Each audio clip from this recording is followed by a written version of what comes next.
The long promised and hopefully thorough Vogue 9076 sew along is finally here. I'm going to talk you through my interpretation of this pattern. I have made a few changes to it. I didn't overly like the closure method, so I've changed that to a side zipper, and I personally prefer a fully lined garment, especially in a fabric like this. Of the 4 that I have currently made, I have fully lined 2, and I will continue to fully line any dresses that I make from this pattern going forward. There is at least one more because I will be doing a standalone tutorial on how to add piping to highlight the details of this pattern. I decided to do it as a separate sew along because this sew along is already 2 hours long, and the piping techniques can be taken and applied to other patterns that might have similar panels or yoke pieces that you wish to highlight. So there will be a piping tutorial coming up very soon. Without further ado, let's get started. So the first thing that you want to do, or if you want to follow along with me, the first thing that I like to do is get out the instructions and have a look at the pattern pieces, and then make a note of the pattern pieces that I want to trace. Now this might not be completely essential for a pattern that has one option, but there are actually 2 completely different sleeve options for this pattern, and I want to do sleeves A. Personally, I like the deeper cuffs. I have gone through and made a note of every pattern piece that I need to trace. So we've got 1, the yoke front, 2, the yoke back, 3, midriff front, 4, midriff back, 5, left front extension, which is the modesty panel that goes under the buttons, 6 is the tie for the neckline of A, then we've got 7, the bodice front, 8, the bodice back, 9, the collar, and then we come on to the bits that are going to differ.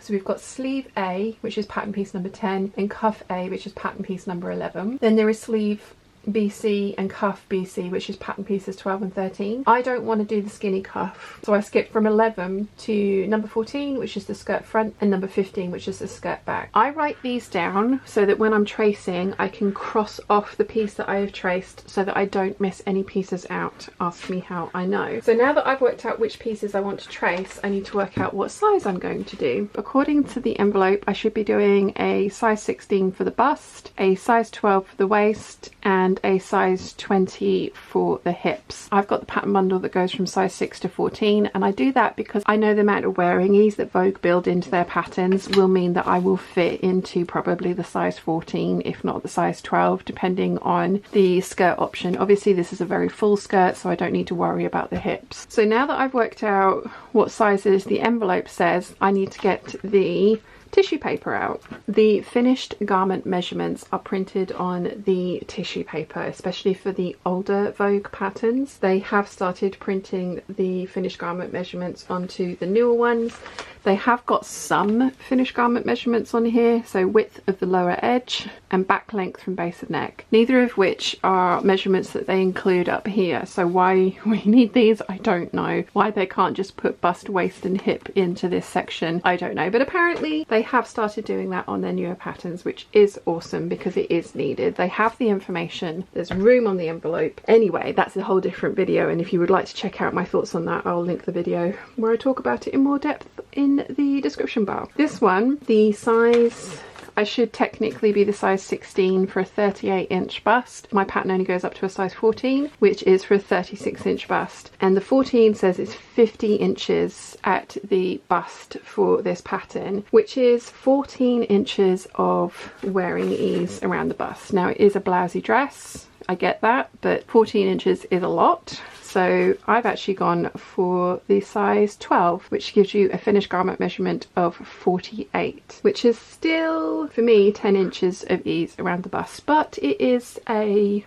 blousey dress. That is the look that they are intending with this pattern. I really like how the size 12 has come out for me, so that is the size I've chosen for my bust. The waist measurements are on the midriff panel, and the size 14 is for a 30.5-inch finished waist measurement, which according to the pattern here is for a 28-inch waist, so that's 2.5 inches of ease around the waist, which is actually not too bad. I would say representative of the picture. Now we all know I like much more tight fitting garments. My waist is currently 26.5, between 26.5 and 27, so I've actually gone for the size 12 for the waist, which gives you a finished garment measurement of 28.5 inches, and I really like how my dresses fit me, so I've gone for a straight size 12 the whole way through. which is very easy and means I don't have to grade between any of the pattern pieces. One downside of this pattern is there are no lengthen and shorten lines anywhere on the pattern, on the midriff or the bodice sections. The other thing is I really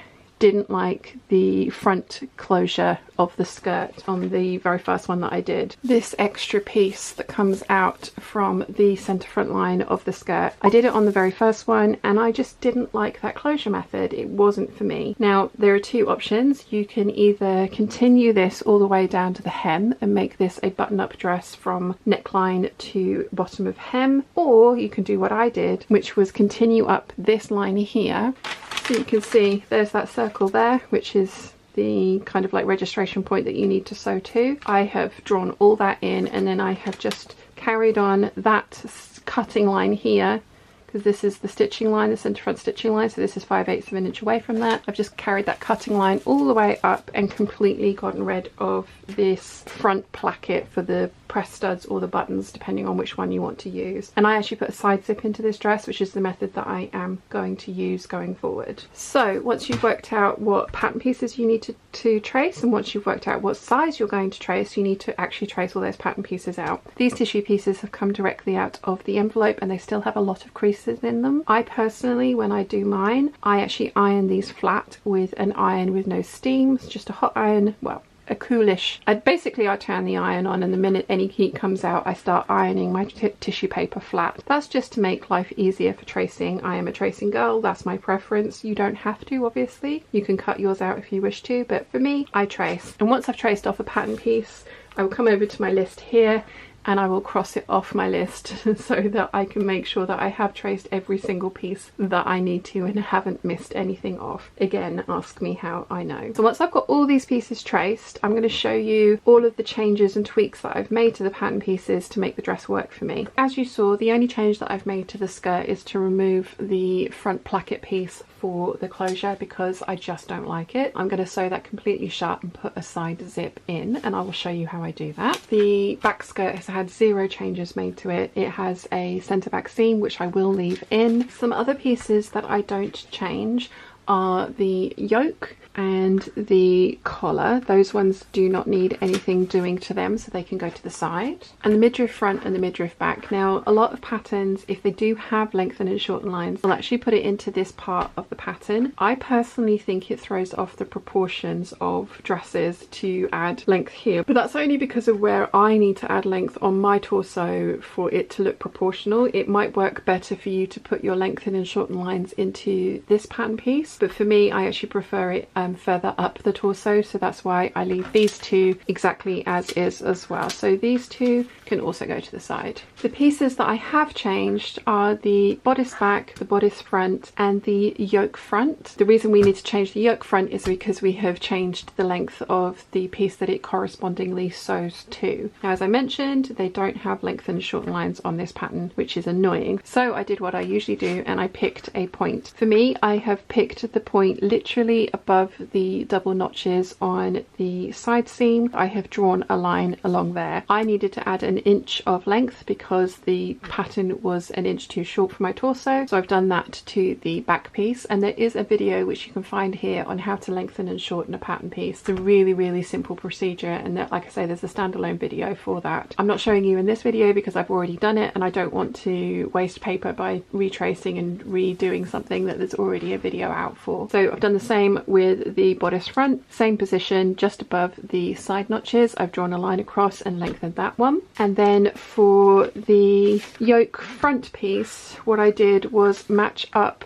the notch on the front piece with the notch on the yoke piece, match those up, and then just drew the line in the same point of the pattern piece so that I could add the inch of length to the yoke front. And as I say, you have to do that. If you lengthen one piece and that has another piece correspondingly sewn to it, you need to lengthen that piece as well. Having said that, I also lengthened the extension, the modesty placket that goes behind the buttons that you put onto the center front of the bodice, thinking that it would be needed. And because of the way that I like my dresses to look and fit, I actually cut off that extra inch that I've added, so I didn't need to add anything to the left front extension. I did for the first one that I made it, and it came up a little high for my preference, so whilst I have added length to this piece, I don't actually cut that length or I don't actually sew it this long. I cut it out and then take an inch off so it's the original size. So the left front extension might be the exception to the rule, that if you add length in one piece, you need to add length to the corresponding pieces. I found that this method works really well for me, and as I say, I will list to the video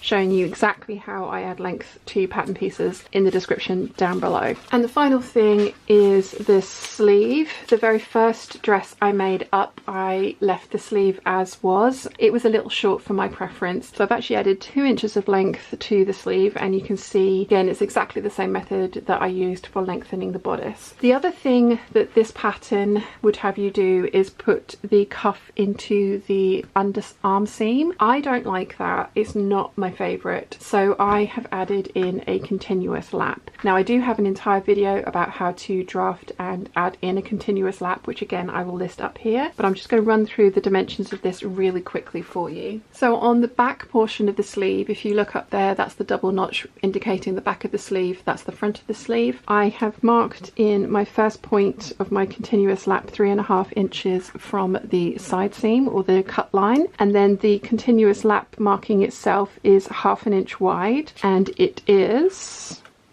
3.5 inches tall. So it's like a little triangle, and again there is an entire video on how to draft and make and sew in a continuous lap listed in the description. The continuous lap piece itself is here, and it's 7.25 inches long and 1.25 inches wide. You need 2 of these. I've marked in the center point, and that corresponds to that circle there, and this has a 1/4 inch seam allowance. It is a different seam allowance to every other pattern piece in this pattern, so everything else is 5/8 inch, this is a 1/4 inch. I will show you how to sew this continuous lap in this video, but there is a standalone video that talks you through the process of drafting it, placing it and sewing it, and again it's linked in the description down below.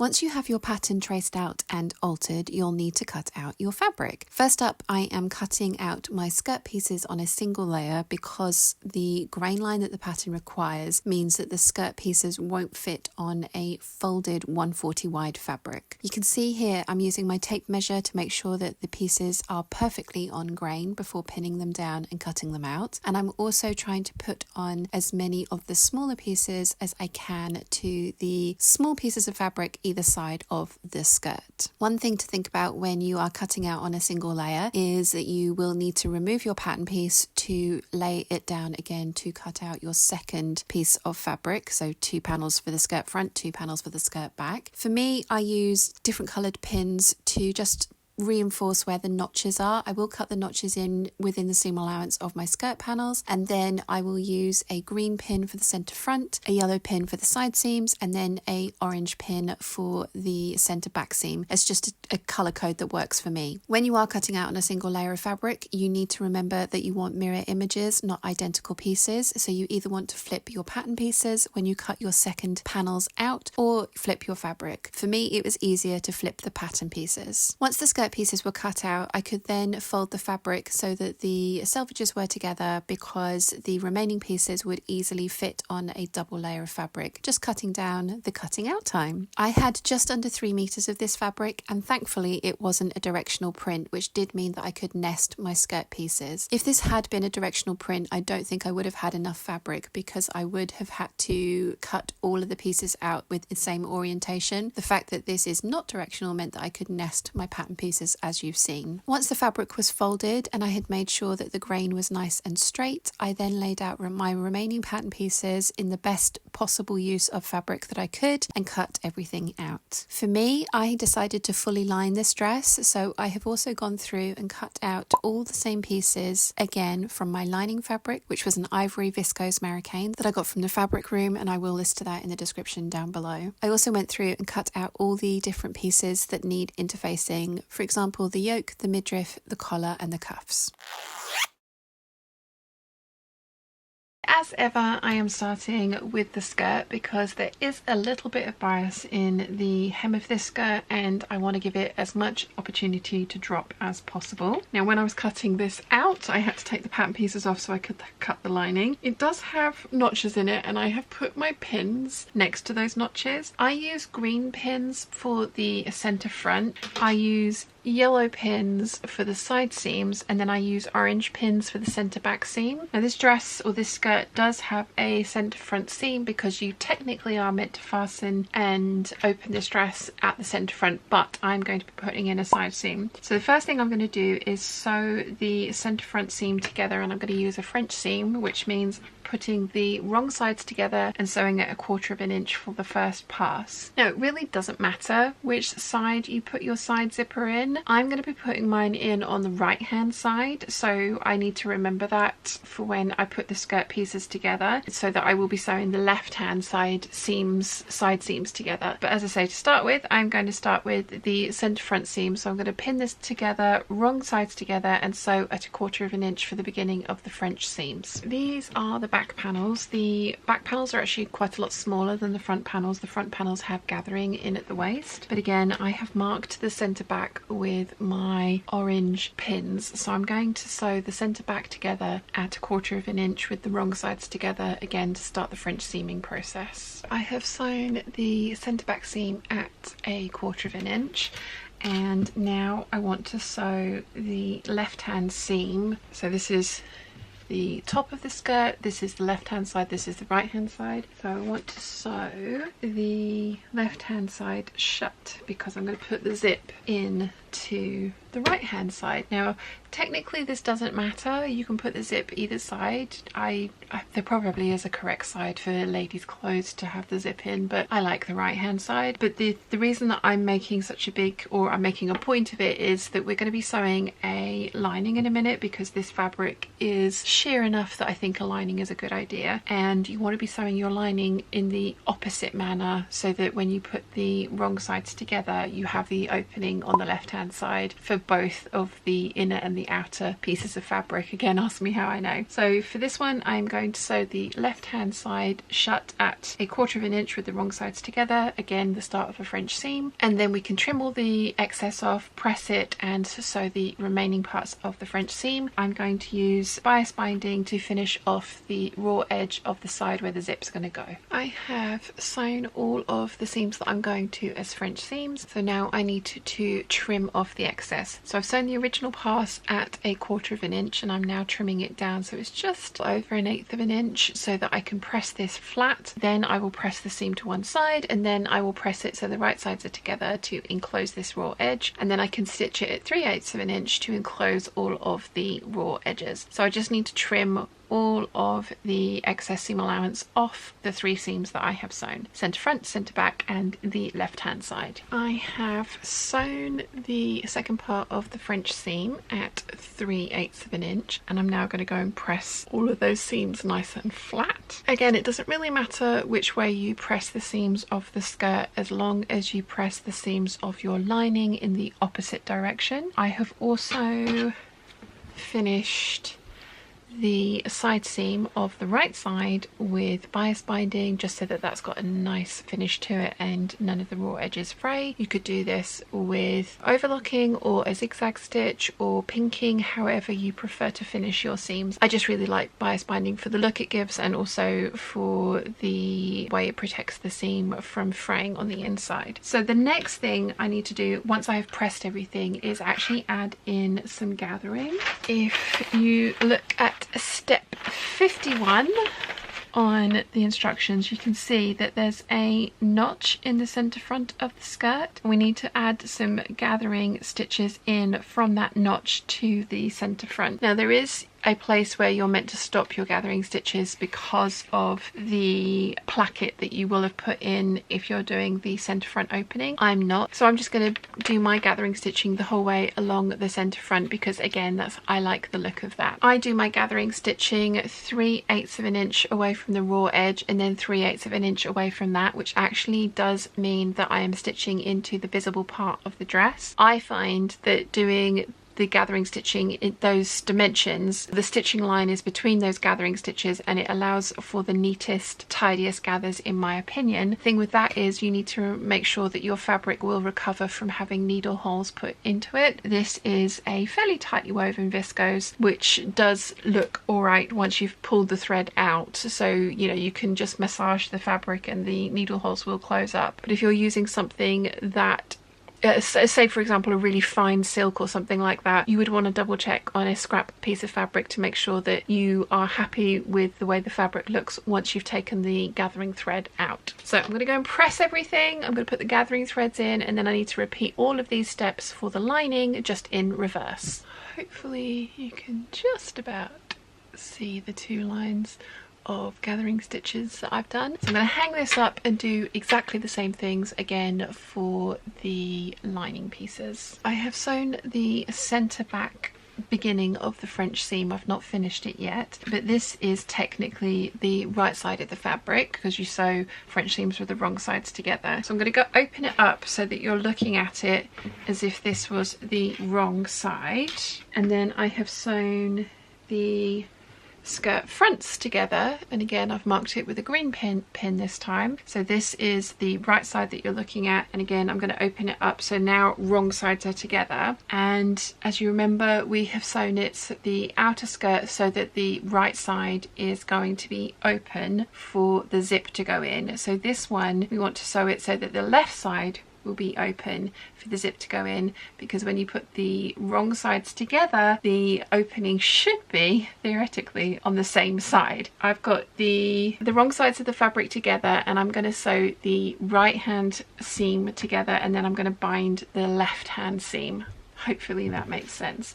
So literally doing the exact opposite of the outer fabric so that when you put them together the opening is on the same side. I've done all the same steps for the lining that I have done for the outer fabric. So I've bound the edge with bias binding. I've put in the gathering stitches because we are going to need to get the lining as well as the outer fabric. So theoretically I should be able to place these wrong sides together and have them line up so that the bound edge is the same, and it is working out. If I put the wrong side of the lining to the wrong side of the outer fabric, then the center front seam lines up, the side seam and the back seams line up. So that means that the zip will be able to be sewn into the band side, and then I'm obviously finished off with the lining, which I will show you towards the end of making this dress. As I said, I like to do the skirt first, especially when it's got some bias in it, because you want to give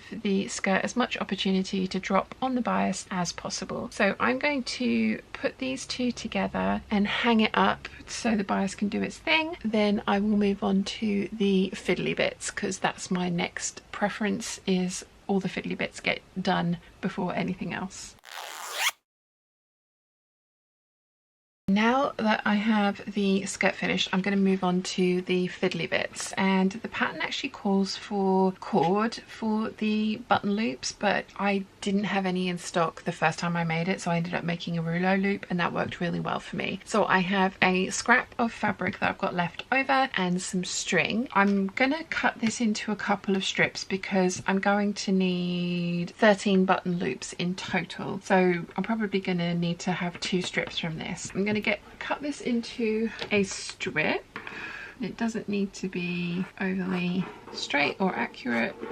This is how I like to make my rouleau loops or button loops. I'm not aiming for the thinnest, most fine and delicate rouleau loop you've ever seen in your life. I quite like the look of a slightly thicker buttonhole. It's my preference, so that's what I'm going to aim for. I have done a video on this before, but I'm going to show you how I do it in this video. So I've got some string, and I am going to wrap the fabric around the string so it's enclosed. I prefer to work with excess fabric and cut it away than to work with a precise amount and have a fiddly job on my hand. So I'm going to wrap the fabric around the string, and then I want to sew backwards and forwards over the end of the string to anchor it into place, and then I'm going to use my zipper foot to get close to, but not right up to, the string to sew the loop in place, trim it, pull it through, and then we can press it to make our button loops. So I will show you all of that as we go. So I did end up cutting that strip in half again because it was very excessive, and we've still got like an extra amount of fabric more than we need here. So as you can see, I've backstitched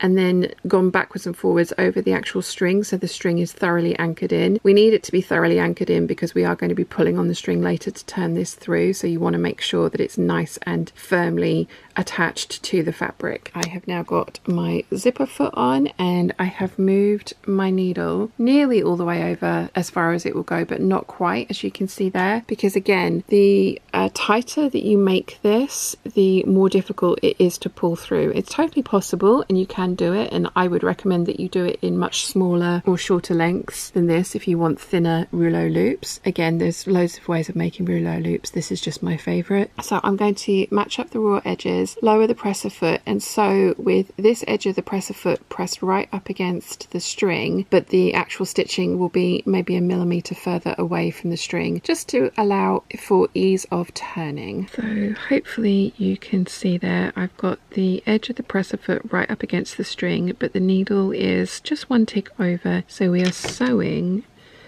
close to but not right up against the string, so that it will be, fingers crossed, slightly easier to pull through. So I'm going to finish this line and then I will show you how I trim it and pull it through. I have sewn the whole way along the string, and now I'm going to trim, and I'm going to do it with pinking shears because they take away slightly more of the fabric, and also hopefully, whilst they will fray, they will only fray to a certain point, obviously the point of each of the pinks or the hills or the valleys, as it were. Theoretically less bulk inside of the rouleau loop as well, so I want to trim close to but not right up against the stitching, because obviously you don't want your stitching to pull through, but the less bulk you have to turn into your loop, the better. Another reason why I like to sew a little bit further away from the string rather than right up against the string. So right down to the end, and then I am going to trim off very close to where I've anchored the string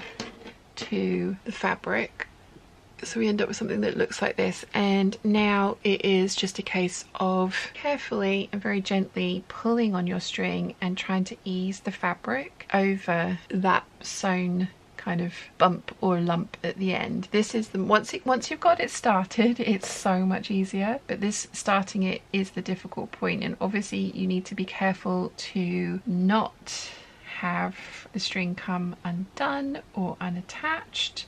It's the last thing you want. There are lots and lots and lots of different ways of doing rouleau loops. This is just, I mean, this is just my favorite and the way that I like doing. It's the one that I found the easiest most frequently. Okay, it did take a little while to get started, but now that we have, you can very gently pull on the string and ease the fabric over itself. You don't want to like end up with it too bunched up at the bottom, because like that, because it will just end up in a big kind of knot. So I'm pulling on the end of the string, and I'm kind of putting some pressure on the end where the fabric's turning through on itself as well, so it's not bunching up on itself. And the more fabric you get inside of the tube, the easier it will be to turn. When you get to the point where you can just kind of bunch the fabric up, so that you can get to the bit where the fabric is sewn to the string, you do want to kind of prioritize getting the fabric out so that you can hold on to the end of the string where the initial stitching is, rather than not bunching things up. Just because that's that kind of like added security. Now that you're holding onto that bit, you can't pull the string out whilst it's inside of the tube, basically. And so now we are just turning, or trying to turn the rest of this through. There we go. So I'm going to need to make a couple of these because I need 13 of these loops, and they need to be 2.5 inches long each, according to the instructions. So step 6 for the bodice and 41 for the cuffs. So I like to do all the fiddly things at the same time, rather than start with the 6 for the bodice and then have to do this all again later for the cuffs. So I'm just going to repeat this process. Just in case you were interested, you do just chop off the end of the string and so there's no string in there, and I'm going to give that a press so that the seam is on one side and it lies nice and flatly. That is how I make my rouleau loops. There are loads of other ways that this can be done. I just like this way. It's fiddly, but it does give me nice narrow loops, which I like. So for the 13 loops that I've needed to make 4, so I will actually have 16 in total. So just in case any go wrong, it's not the worst thing in the world. What I have done is I have marked with my friction pen the 2.5 inch marks. I won't cut these up until I actually need to use them, because these are slightly bigger than obviously the 2.5 inch lengths, less likely to get lost. I know what I'm like, so I won't, like I say, cut these up until I actually need them. So these ones I'm going to put to the side, and the next fiddly thing that I'm going to work on is the front extension, which is step number 8. A quick editor's note here, just to say that I have gone through and interfaced all of the pieces that need interfacing. So the yoke front, the yoke back, midriff front, midriff back, the cuffs, the collar, and the front extension. I have used my lining fabric for the extension because the fashion fabric, the print does shadow through. Both of the things that it will be underneath of do have 2 layers plus interfacing, but just in case, and also because I had very limited fabric, I've used my lining fabric. I have interfaced this piece already, and I've only cut 1 because you only need 1. So the first thing that I need to do is just trim up the interfacing just to make sure that everything is level, and then I'm going to turn it so the right sides are together, and I'm going to sew across the top edge at 5/8 of an inch. Okay, so I have sewn that top short edge together, and that is the only piece of sewing that we need to do. So I'm going to trim off the excess seam allowance, especially at the corner, and then with my purple thang I will turn this through so that we end up with a nice point.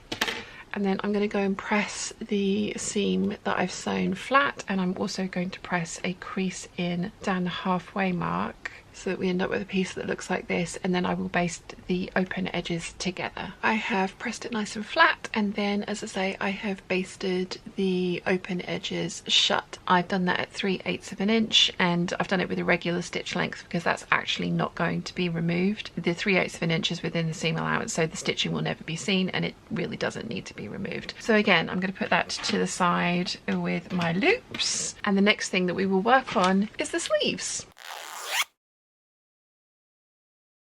So again, I'm working on the sleeves next because that's the next sort of fiddly thing that I want to get done. The pattern would have you use the sleeve seam as your opening for the cuff.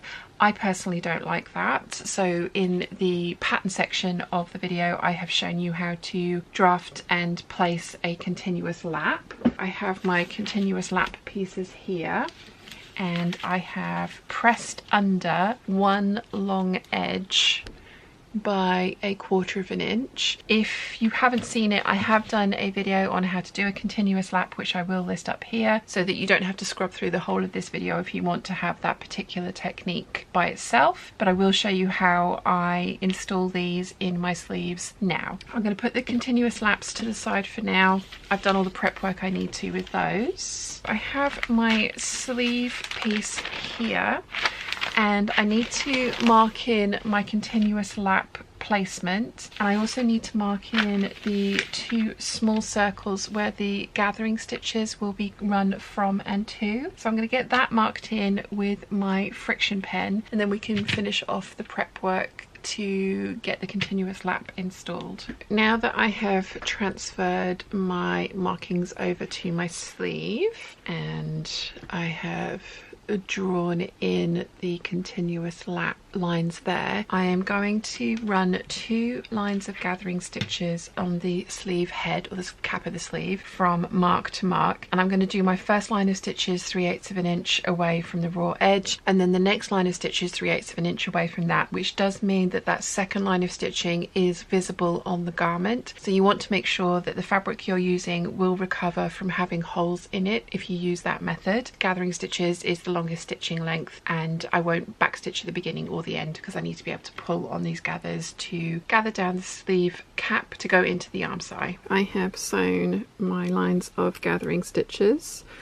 from mark to mark, and as I mentioned, 3/8 of an inch away from the raw edge and then 3/8 of an inch away from that, so the stitching line is just here. The other thing that I have done is reduce my stitch length back to my regular stitch length, and I have sewn along the continuous lap line that I marked in. One thing to note, I'm not sure if you're going to be able to see it, but I've actually taken one perpendicular stitch across rather than just pivoting at the point. So I've gone up to here, taken a stitch across, and then come down, because the next thing that I need to do is cut a line up the middle of this continuous lap opening so that I can sew the continuous lap to it. So let's do that. I'm going to try and not do anything that I shouldn't, but also keep this in view. You can mark this if you don't feel confident about cutting freehand like this, but you are literally opening up the continuous lap marking right to the top. So I've got a 1/4 of an inch of fabric on either side of that marking. So the next thing that I need to do is take one of my continuous lap pieces, and we are going to sew this with the unfolded side. So as I said, I pressed this under by a 1/4 of an inch earlier, and we're going to match up the short end with one side of the continuous lap that we have just cut open, and I'm going to put a pin through that, and then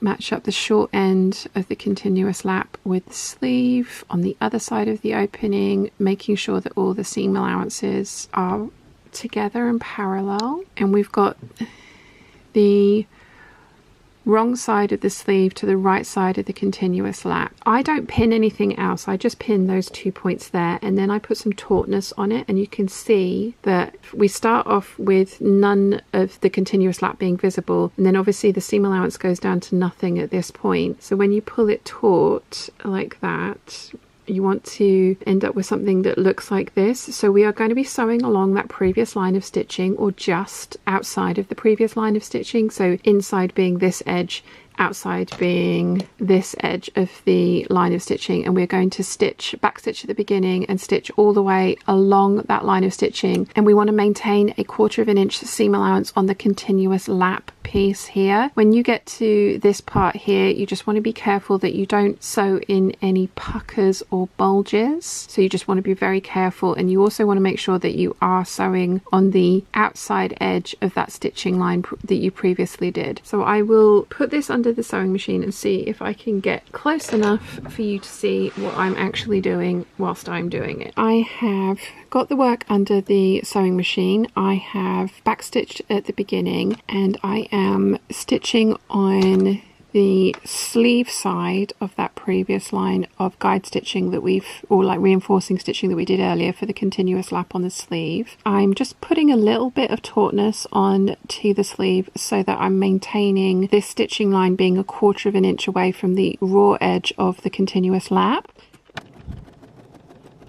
Okay, and so I'm just going to readjust as I go. You should find that when you put a little bit of tautness, so you can't quite see, I can't get my camera any lower than it is, but I've got my finger just pressing down on the other end of the fabric so that there's just a little bit of tautness on there. I want to make sure that this piece of fabric is a 1/4 of an inch away from this raw edge of the continuous lap. Okay, so when I get to the point that I've sewn in earlier, you just want to make sure that again you are sewing on this sleeve side, so that you're sewing another line of stitching into the sleeve side of things. And again, I'll show you this close up when we've finished. When we get to the end, I'm going to back stitch. So I'm going to take the work out from under the machine. I'll move you over so I can show you what it looks like. Okay, so we've got the wrong side of the sleeve to the right side of the lap, and I think you can just about see that I have sewn, it looks like 2 lines of stitching, but this is the one that's attaching things to the sleeve here. So this was the original guide stitching, and that's the new line of stitching that's attaching the continuous lap. You can see here again, I have made sure that I am stitching onto the sleeve side of things, because this is an area where things can get very weak. You want to be careful about this area, so you want to make sure that you are catching everything. One way of checking that is just to turn the work over and make sure that there's no hole or gap there. And then I have backstitched at the end. So now I'm going to repeat this for the other sleeve. Obviously, I'm going to take this over to the ironing board, and I'm going to press this flat so that all the seam allowance is going into the continuous lap, and then I will wrap the continuous lap over that raw seam allowance so it meets that line of stitching, and then press that into place, and then we can top stitch it so that the raw edges are completely enclosed. Repeat on the other side, and as I say, when you press this, you want to press all of the seam allowance and the continuous lap flat, and then you're going to press it so that everything is enclosed in that continuous lap, so this folded edge meets up with that line of stitching, and then we can top stitch that closed. So as I mentioned, I have pressed the continuous lap over with all the seam allowance into it, and then I have pressed that folded edge back over to cover everything. So now I am going to top stitch carefully and as closely as I can to this edge. You can do this by hand and slip stitch this into place first and then top stitch. I personally am not going to use pins because I find it easier, and this is a nice fabric that's behaving itself and staying where I've put it once it's been ironed. But you can pin if you want to, wonder clips, or like I say, you can slip stitch this folded edge into place and then top stitch afterwards. So but I'm just going to top stitch as is, because like I say, this fabric behaves itself nicely, and I'm going to do the same for both sleeves. I have top stitched everything into place, and I'm now going to go and press that nice and flatly, and then I want to press it so that this edge, this is the back edge of the sleeve, or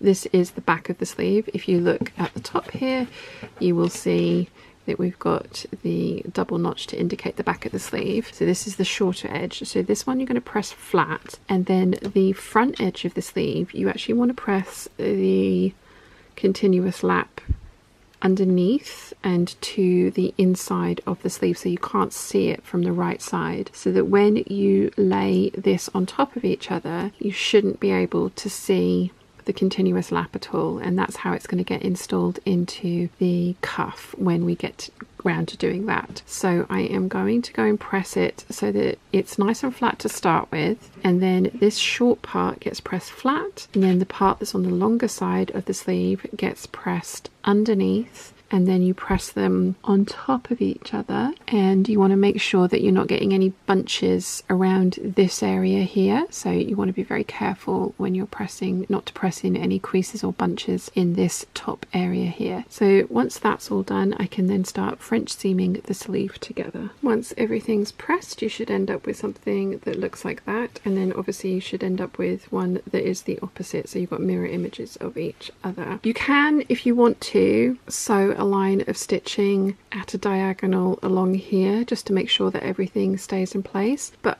with the fabric that I'm using, as I say, everything presses really well. Once I've told it where I want it to be, it doesn't really kind of like move around too much. And also when the cuff is in and the sleeve is finished, I find that I don't necessarily have to do that, but as an extra step for security. And if you're using something like a polyester, for example, that doesn't press overly well, you can put in a diagonal line of stitching just here, just to keep that in place and make sure that everything stays where you have put it. So the next thing that we need to do is sew up the sleeve seam, and we're going to do that with a French seam. So you want to sew the sleeve together with wrong sides together at 1/4 of an inch to start with, trim, press, turn, press, and sew at 3/8 of an inch to enclose all the raw edges. So a typical French seam. As I say, I'm putting the wrong sides together, and I'm going to sew at 1/4 of an inch to begin with. I have sewn the sleeve wrong sides together at 1/4 of an inch, and now I need to trim all of the excess seam allowance off.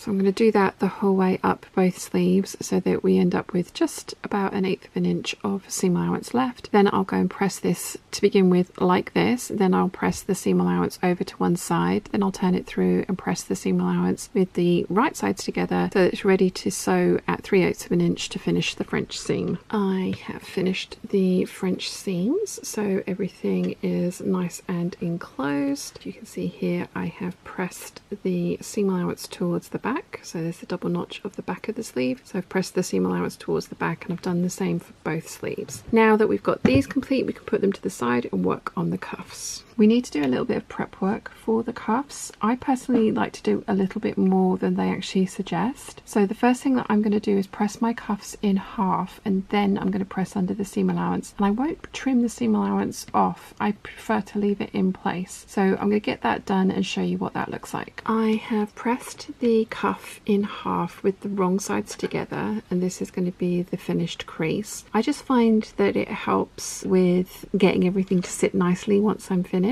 Once I've pressed it in half, I have then pressed under the seam allowance by 5/8 of an inch. Like I say, I'm going to leave it at 5/8 of an inch rather than trim it down. That's just a preference. This fabric is nice and thin, and even with the interfacing on it, which, sorry, I did interface these cuffs as well. With the interfacing on it, I find that this, you know, it's not a super thick fabric. So now that I've prepped my cuffs, I'm going to put those to the side, and I'm going to need the rouleau loops that I made earlier. So as I mentioned earlier, I have marked out the 2.5 inch pieces that I need. So that's just a little bit of excess, and then we've got the 2.5 inch mark, and we're going to need 4 of these for each cuff.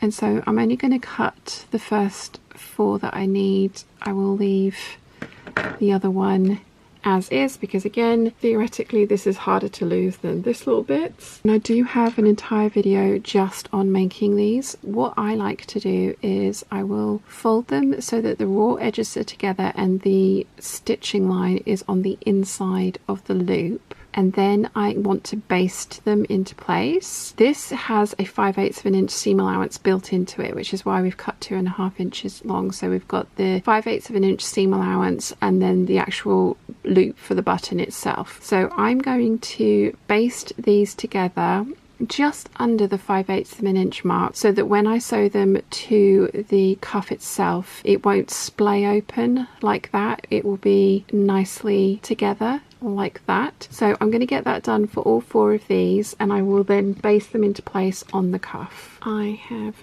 basted my loops together, and I have marked on 5/8 of an inch from the unfolded edge. So this is the raw edge, and then I've also put a loop on the fold of the cuff, and then I have spaced the other 2 evenly between. So I am now going to stitch this or baste this into place at 3/8 of an inch before I then sandwich this cuff together and actually sew the cuff together, because I don't want to try and do that final step of sewing with pins in it. I think that would end up with things getting squiffy and out of whack. So I have got the raw edges of my loops level with the raw edge of my cuff, 1 loop by the fold, 1 loop at the 5/8 of an inch mark, and then the other 2 evenly spaced in between. So I'm going to get that basted into place, and then I'll do the same for the other cuff as a mirror image of this one. You don't want to make 2 the same, you want to make mirror images of each other. Ask me how I know. You should end up with something that looks like this, and this is my method to make sure that I am making mirror images of each other. I will take one and do it, and then I will lay out the cuff of the other one so that it is a mirror image. So we've got the 2 folded edges down there,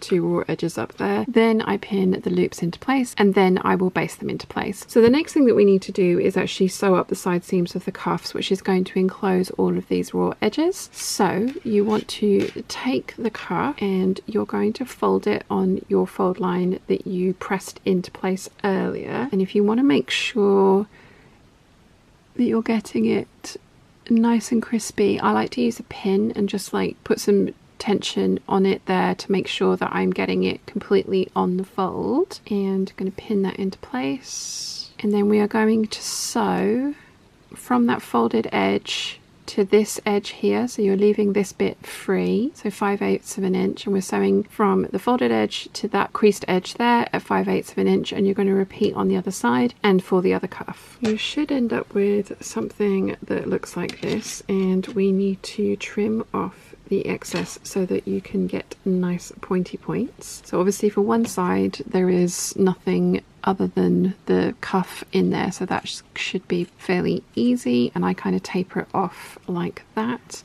The other side is the side with all of the rouleau loops in there, so you are going to be chopping off some of the seam allowance from them as well. But you should end up with something that looks like that, and then when you turn it through, hopefully you should have 4 evenly spaced button loops. So I'm just gonna pull on that one a little bit. There we go. And obviously I'm going to turn through the other side as well. Just use my purple thing to work on the point of that. Same for this one. Get my points nice and pointy. So I'm going to go and press these so that they're nice and flat, and I'm also going to make sure that when I press the loops that I'm doing it so that they're all the same way. So you can see I've got one turned that way and then the other one is turned in the opposite direction. So I just want to turn it through so that when you press it, you end up with all of your loops being pressed in the same direction. Right, so I'm going to go press this, and then we can work on the sleeve so that we can get these attached. So we need to gather the lower edge of the sleeve between the stitching lines. For us, if you are following along with me, that means we are going to sew a line of gathering stitching from the continuous lap to the continuous lap. So basically from each side of the opening where the cuff is going to be attached to the sleeve. And I'm going to do the same type of gathering stitching that I did for the sleeve cap. So one line 3/8 of an inch away from the raw edge, another line 3/8 of an inch up from that, so that the stitching line will be in between the two. I've run the gathering stitches from continuous lap around to continuous lap basically. Then I have attached the cuff. So for the cuff you want to be attaching the side with the rouleau loops to the continuous lap that is folded underneath. So this is the top half of the sleeve, so it's going to wrap over and the buttons will be on the other part of the continuous lap, or the other part of the cuff on the underside of the continuous lap, so that you're going to kind of wrap this part over the other part. The bit that's folded underneath is where you put your rouleau loop side of your cuff. I personally like to sew with the gathering side up because I think that it just allows me to make sure that the gathers are going underneath the needle nicely and forming nicely. To do that and facilitate that, I make sure that I pin so that the other side of the cuff isn't in the way, and then I will also kind of fold that piece of the cuff. So this is the inner side of the cuff with the folded edge. I will fold that out of the way so that when I'm stitching, I'm not stitching this or catching this by accident. So I'm going to sew at 5/8 of an inch in between the two lines of gathering stitches to secure the sleeve to the cuff, and I'm going to do the same for the other side. And again, the important thing is that you're having the part with your rouleau loops on the continuous lap that is pressed under. That is the important part. I have sewn on the cuff. Now I can remove my gathering stitches. So I'm going to just trim off one long tail, and then I'm going to go to the other end and very gently just pull on those gathering stitches. And fingers crossed, it should come out fairly easily like that.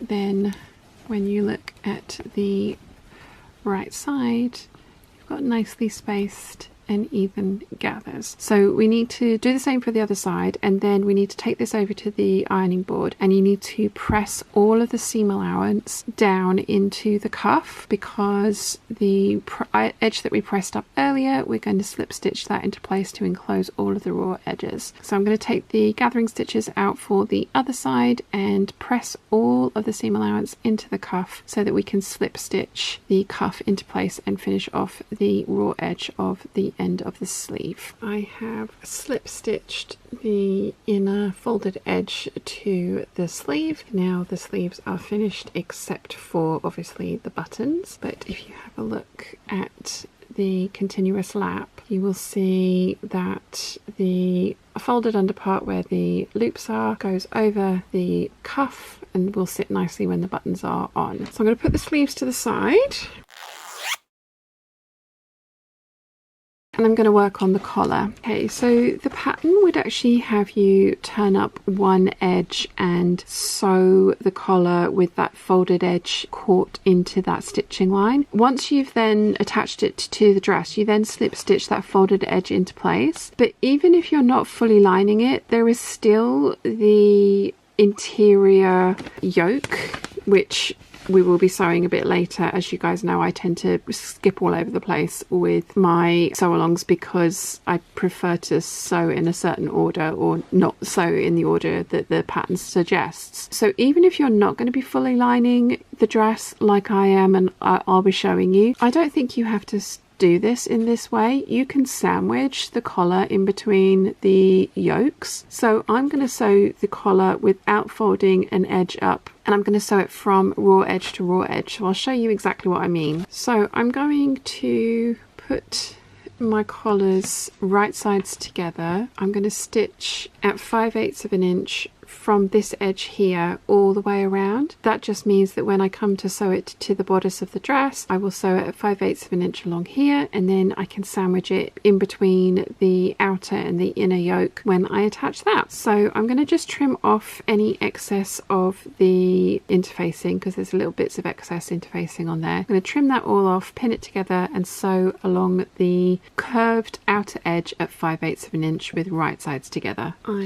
have sewn the collar right sides together the whole way around, and now we need to clip the curves and trim the seam allowance. I'm going to use my pinking shears to do that, and again I'm trying to keep it in frame and not cut anything that I shouldn't.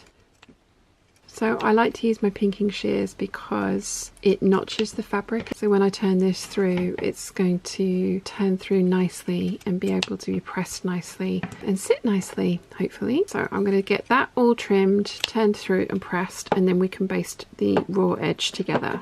Trimmed all of the excess off, turned it through, have pressed it, and then stitched at 3/8 of an inch to stitch the raw edges together. So I'm going to put that to the side, and now we can start working on the yoke.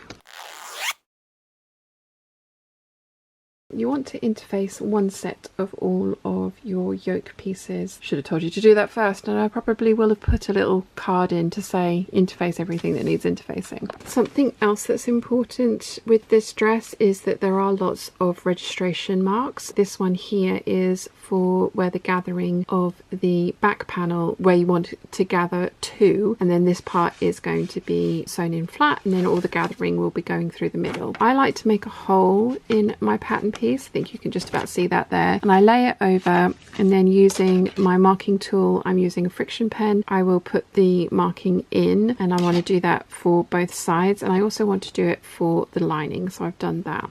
And again, there's a whole bunch of markings and different bits and pieces that you want to put in to your front yokes before you start sewing them together. So again, these two markings here are for the gathering section of the front. This part here we're going to stitch into to reinforce in a little bit. And this mark here is where this piece, this upper yoke, will attach to the midriff yoke, and where you will want to stop stitching. These pieces are where the loops need to go, and then the buttons on the other side. So you want to just make sure that you've got all of your different notches and markings put into place on your pieces before you start sewing them together. So the first step that it would like us to do is sew the back yoke to the front yokes at the shoulder seams, and I need to do that for both the outer and the lining yoke pieces. So let's get that done. I've got my back yoke laid out flat like that, and then with right sides together I'm going to put my front yoke onto the back yoke, and we want to line up the notches,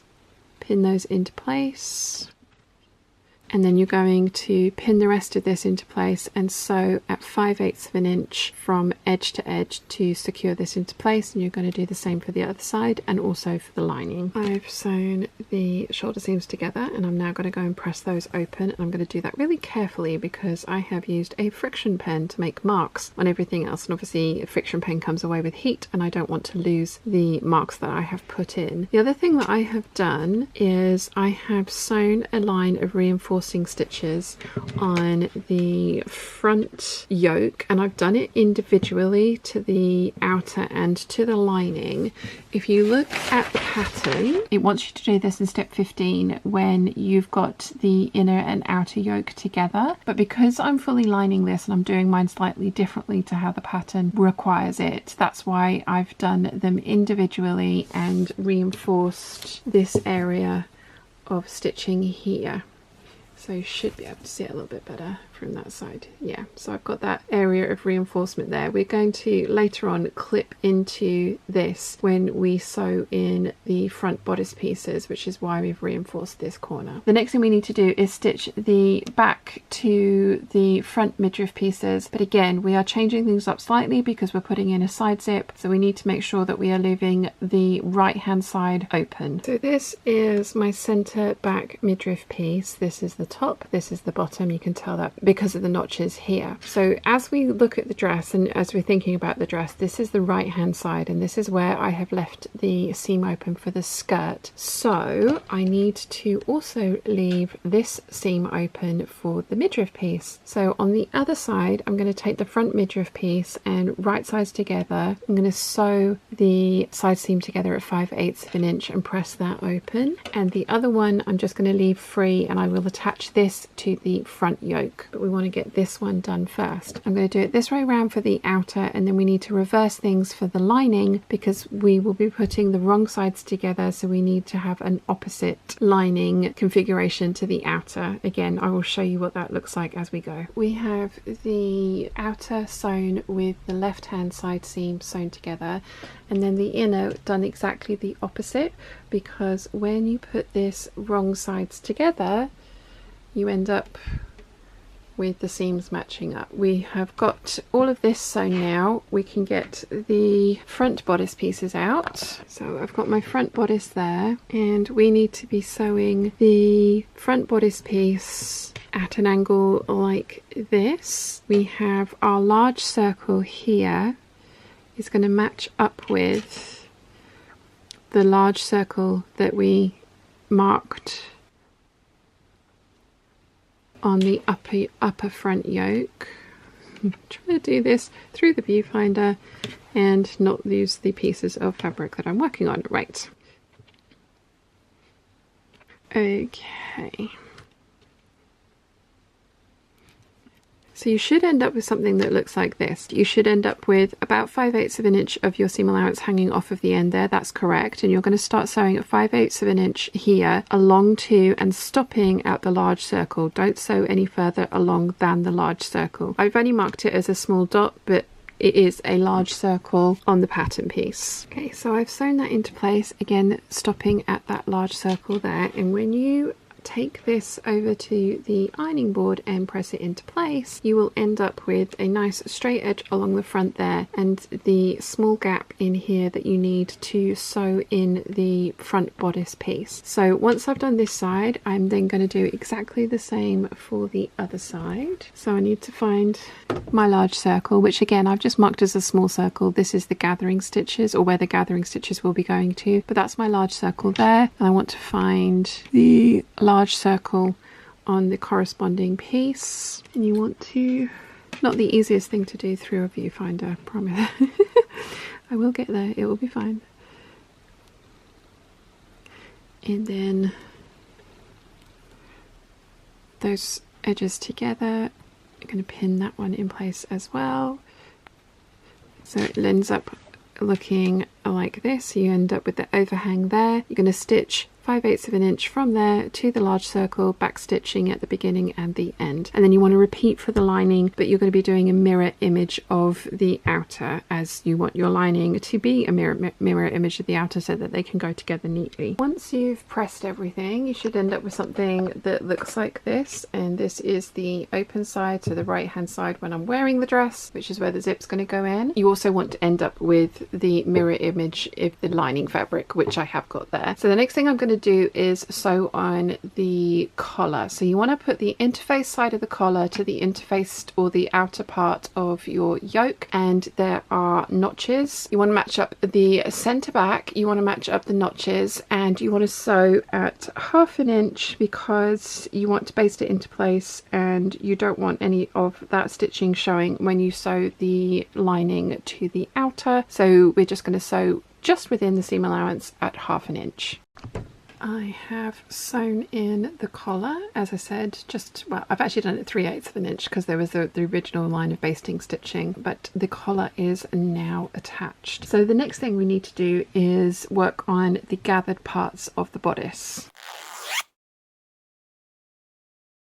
We've got parts 7, the front bodice, and then part 8, and we need to put in the gathering stitching along the top and the bottom between the small circles so that we can then gather that up to install it into the yoke pieces that we've just done. And again, we're lining this fully, so we're going to do exactly the same for the lining pieces as we do for the outer, so deviating from the pattern a little bit. The other thing that it wants us to do is sew the side seams together before you install it. Obviously we need to leave one side open because we are going to be putting in a side zip, so I'll talk you through which bit that is when we get to it. First up, gathering stitches, and as it says, you want to put those in between the small circles. I've used the same marking technique for putting in the small dots where the gathers need to go. So there's a hole in the pattern. I have used that to mark in with my friction pen on both sides and then also the top. And I've done the same for both sides and the lining and also the back. So now I'm going to put the gathering stitches in, and again 3/8 of an inch away from the raw edge and 3/8 of an inch away from that. I have all my gathering stitching in the backs and the fronts, and now we need to sew up one of the side seams. So again, I'm using the right hand side as my zipper side, so I need to sew the left hand side. So I've got it right sides together, and I'm going to sew at 5/8 of an inch, and then I'm going to do the opposite for the lining. So I'm going to sew that side in for the lining, and again at 5/8 of an inch. I have sewn the side seam together and pressed it open, and now we need to start attaching this to the yoke pieces. So I'm going to start with the center back top piece and attaching that to the center back yoke. So I'll get it pinned together and show you what it looks like. This is the yoke piece, and this is the top edge of the back panel that we've just put the gathering stitches in. I have matched up the raw edges and I have started pinning up to the gathering section, and I like to sew with the gathering section on top because, as I mentioned earlier, I just feel like it gives me more control over how the gathers are being sewn into the seam. I've also marked the center part of the lower bodice and the center part of the back yoke so I can pin those together. And now I just want to pull on my gathering threads and evenly distribute the gathering over the yoke so that it looks nice and is evenly spaced out. So just gently pull. So I like to put in more gathering than I need, and then I can start kind of just easing it along, because we want to end up with the gathering section being flush with the yoke section. So once we've got them to the right lengths, you want to just evenly space out the gathering.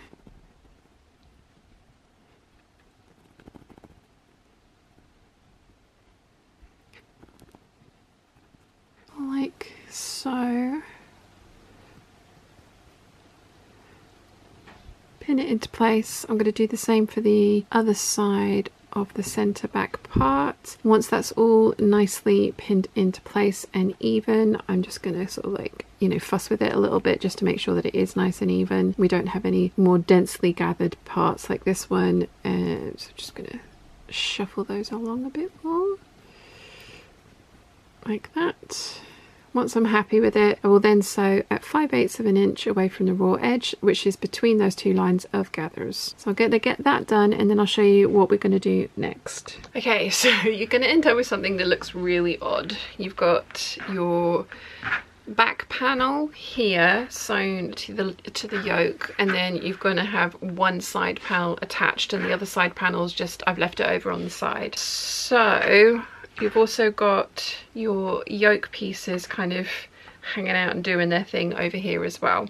What you want to do next is you're going to be sewing the top part of the yoke to the bottom part of the bodice. It's going to look really twisted. You want to make sure that you're not twisting it, so that you haven't got like a, you don't want to have like a twist like that in this piece here. Yeah, it's not the easiest thing to try and display, but we will get there. It will be fine. So basically I've laid it out so that this is the collar, this is the yoke, this is the back bodice, and we're going to take the yoke part here and you're going to bring it back on itself, and you've got the side seam here is going to match up with the side seam in the gathered bodice pieces, so we want to pin that into place. And then the other end, free end of our back bodice or back yoke is going to match up with the other open end of the back bodice, and you're going to pin that into place. And then you need to bring down all the gathering stitches to fit into your back yoke.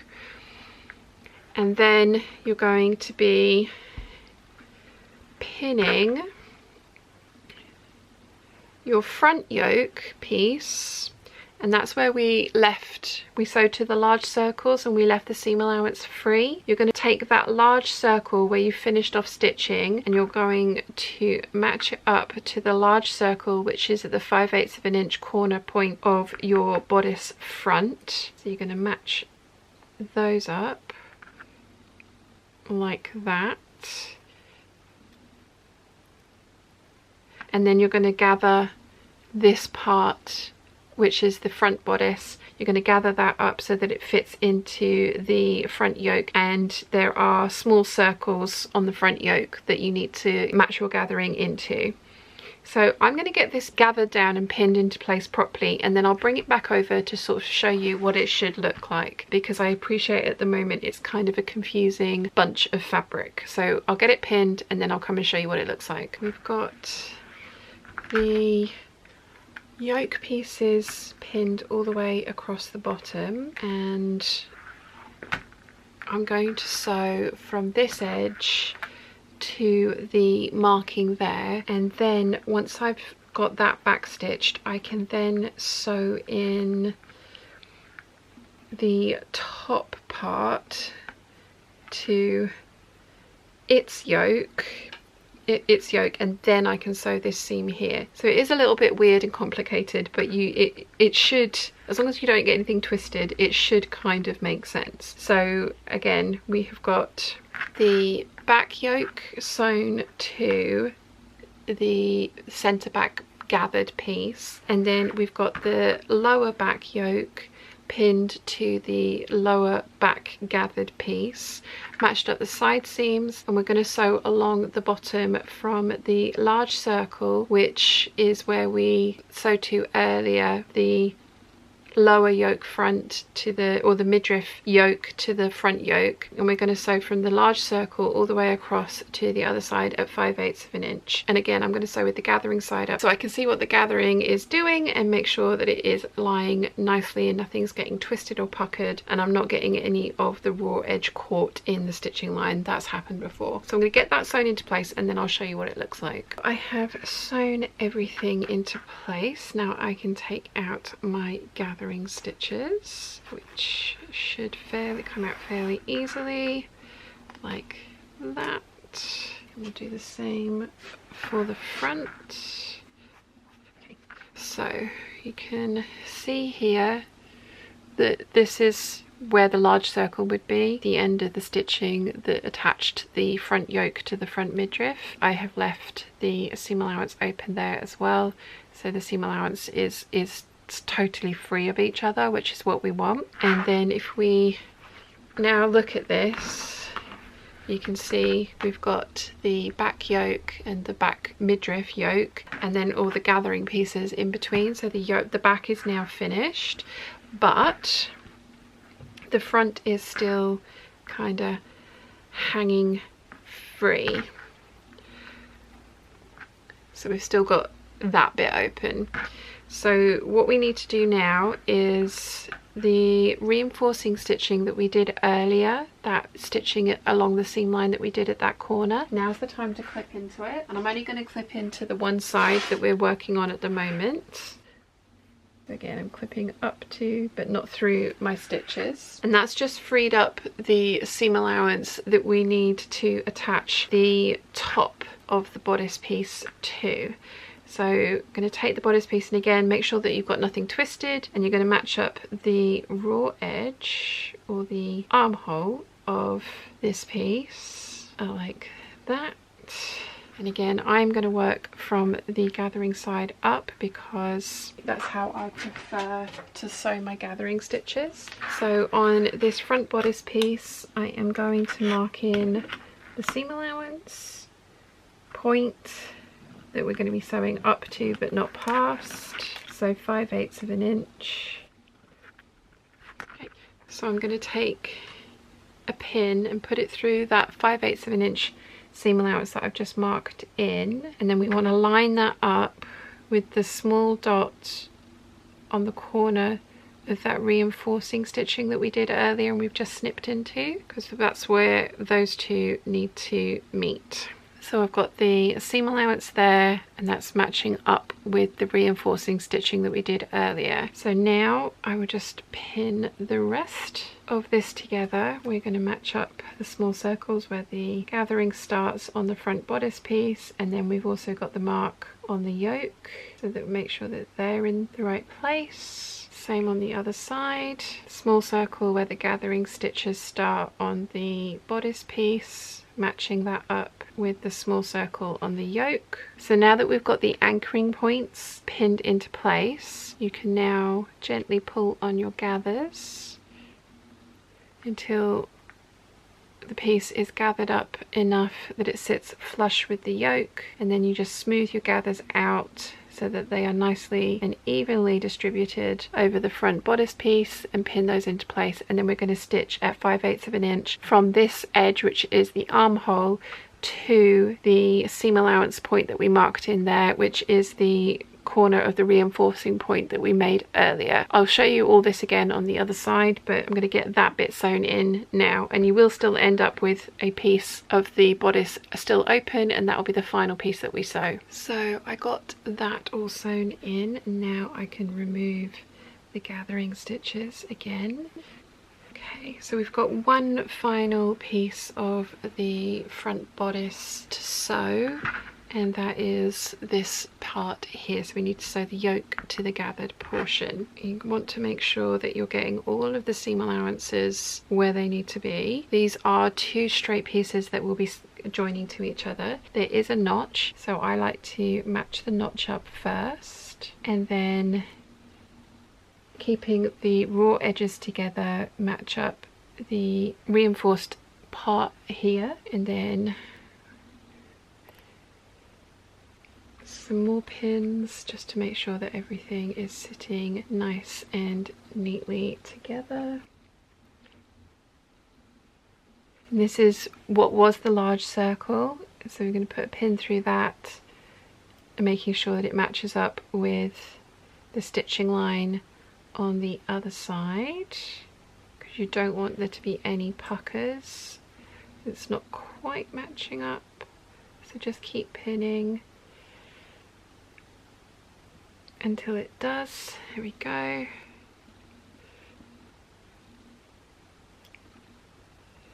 Everything nicely pinned into place. So we're sewing from this point here, which is the large circle at the place where the midriff front, lower midriff front and the, the upper midriff front come together, to the reinforced stitching that we did earlier and that we've chopped into so that we could get the gathering section in the top of the bodice. So we're sewing along there at 5/8 of an inch. So I have stitched from seam allowance to seam allowance point there. So again, the corners of the bodice pieces are flying free. And when you have a look at it from the right side and this has been pressed, then you should have a nicely finished bodice. So we're pressing the upper and lower seams towards the yoke pieces, and then we're pressing this center front seam in towards the bodice of the dress. It should kind of be quite obvious when you come to do it because that should be how it wants to fall naturally. So this one goes down, this one goes up, and this one comes into the center of the dress. So I'm going to get that all pressed and then we can move on to sewing in the remaining bodice piece for the other front, so that obviously there's some fabric covering things that need to be covered. So let's get everything pressed and then we can move on to sewing in the second bodice front. I have pressed this side of the bodice. Everything's looking very nice there. This is one of the reasons that I do like piping on this dress, because the details can get lost in a busy print like this. Although, as we have talked about, I think the piping wasn't an option on this one because, as you can see shadowing of the seam allowance of this fabric already. And if I'd have used a darker piping, which I would have wanted to, it would, the shadow of the seam allowance of the piping would have shown through. We need to sew in the front bodice piece here. We need to get this piece into this piece. So this time round I am actually going to sew this line in first because this is nice and straight. It's going to anchor this piece into place, which will then help me get the gathers in nicely. So I have marked on this side, so the front side, I've marked the seam allowance in at the top and the bottom. I have got my reinforcing stitches here that we did earlier, and I'm going to need to clip up to the corner but not through the reinforcing stitches.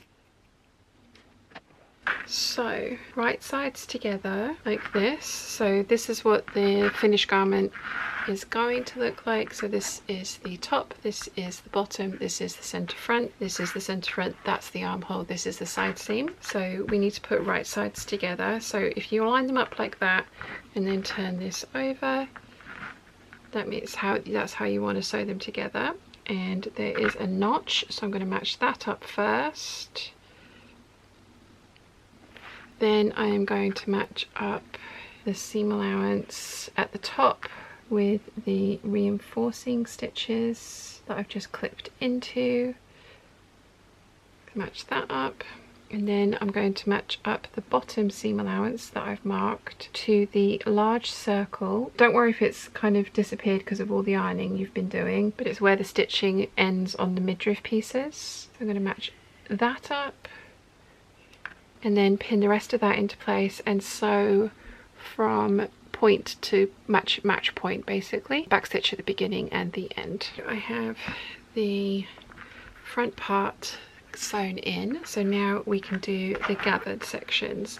So again, I am going to match up the raw edge of the bodice with the raw edge of the yoke and pin that into place. And then I'm going to match up where the small circles are. So we've got the small circle where the gathering starts and then the small circle on the yoke. And then on the other side, again, we want to match up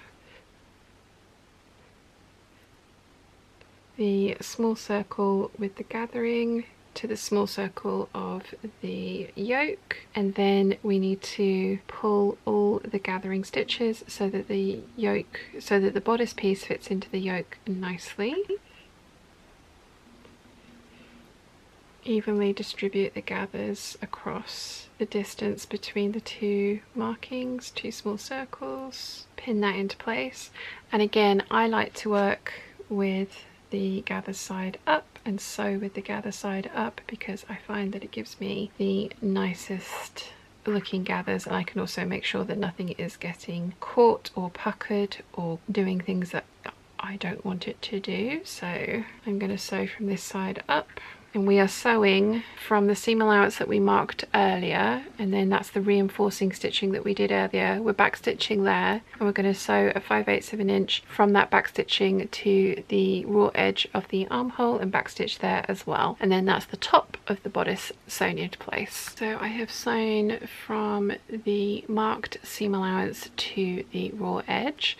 I can take my gathering stitches out, and when we turn it over, you can see again, once it's pressed, we will have a nice crisp edge there. So the final piece that we need to do is the bottom edge of the front bodice to the midriff piece, and we're gonna match up the raw edges. We're gonna match up the small circles, one on the main bodice and one on the midriff.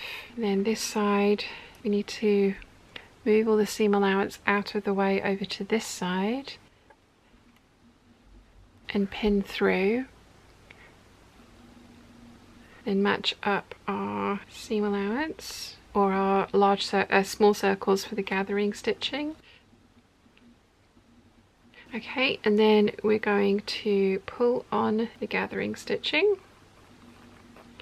until the pieces are the same size, and then evenly distribute your gathers that area, pin them into place, and sew at 5/8 of an inch. And again, with this one, you want to stitch up to the stitching line but not past, and you don't want to catch any of the other seam allowances that we have made sure to leave free earlier. Okay, that all pinned into place and sewn, and then the outer bodice is almost done, which will be nice.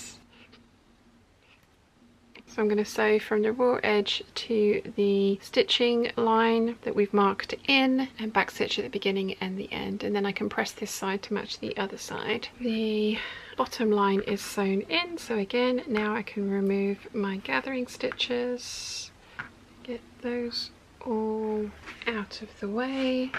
And if we look at this from the front, we have two nice right angles.